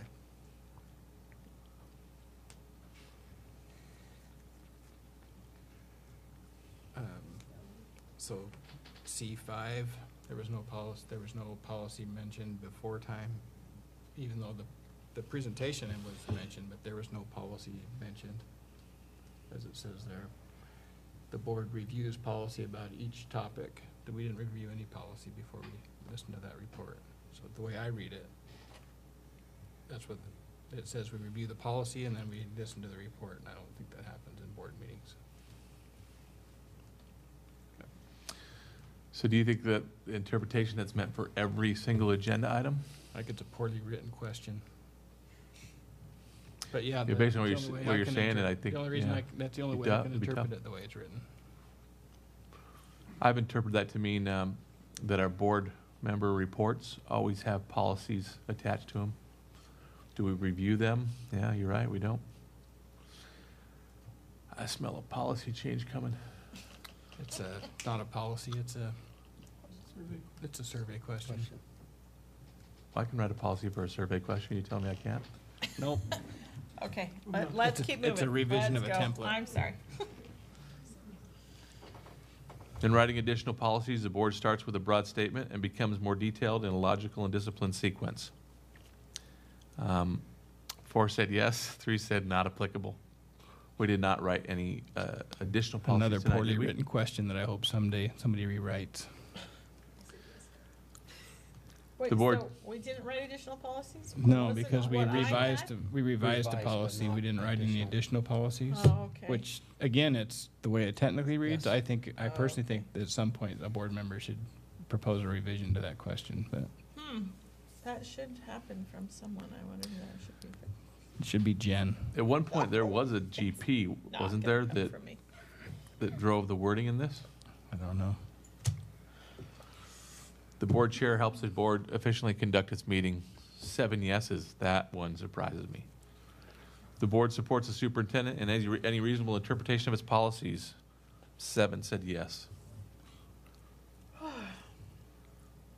There is another comment. We have room for improvement when it comes to staying out of the weeds operations. There's longer than that. I don't know what happened to the rest of it. Oh, no, that was somebody else's comment. That's not my comment. Never mind. Oh. Where's your comment? Mine must have been at the bottom. All that work for nothing? There you go. There's the comment. You know. So overall, we were what? Overall, 4.29 out of 5. 5 said good, 2 said commendable. While the meeting lasted longer than anticipated, I feel the conversations for the most part were based on policy. As a board, we need to always be aware of crossing the line into micromanagement. That would be micro. Your R was broken too. Micromanagement. Okay. I have to have a spelling error every board meeting. It's not exciting otherwise. I would agree. I think that it was. I mean, if we can't have fun, you're right, guys.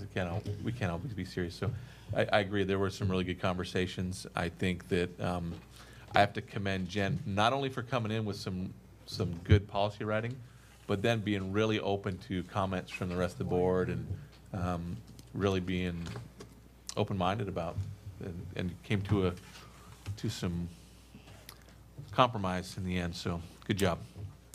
Thank you. I will accept a motion to adjourn. It's been a motion by Mike Garza to adjourn the Second. meeting, second by Jen Stevenson. It is 10:16, and this meeting is adjourned.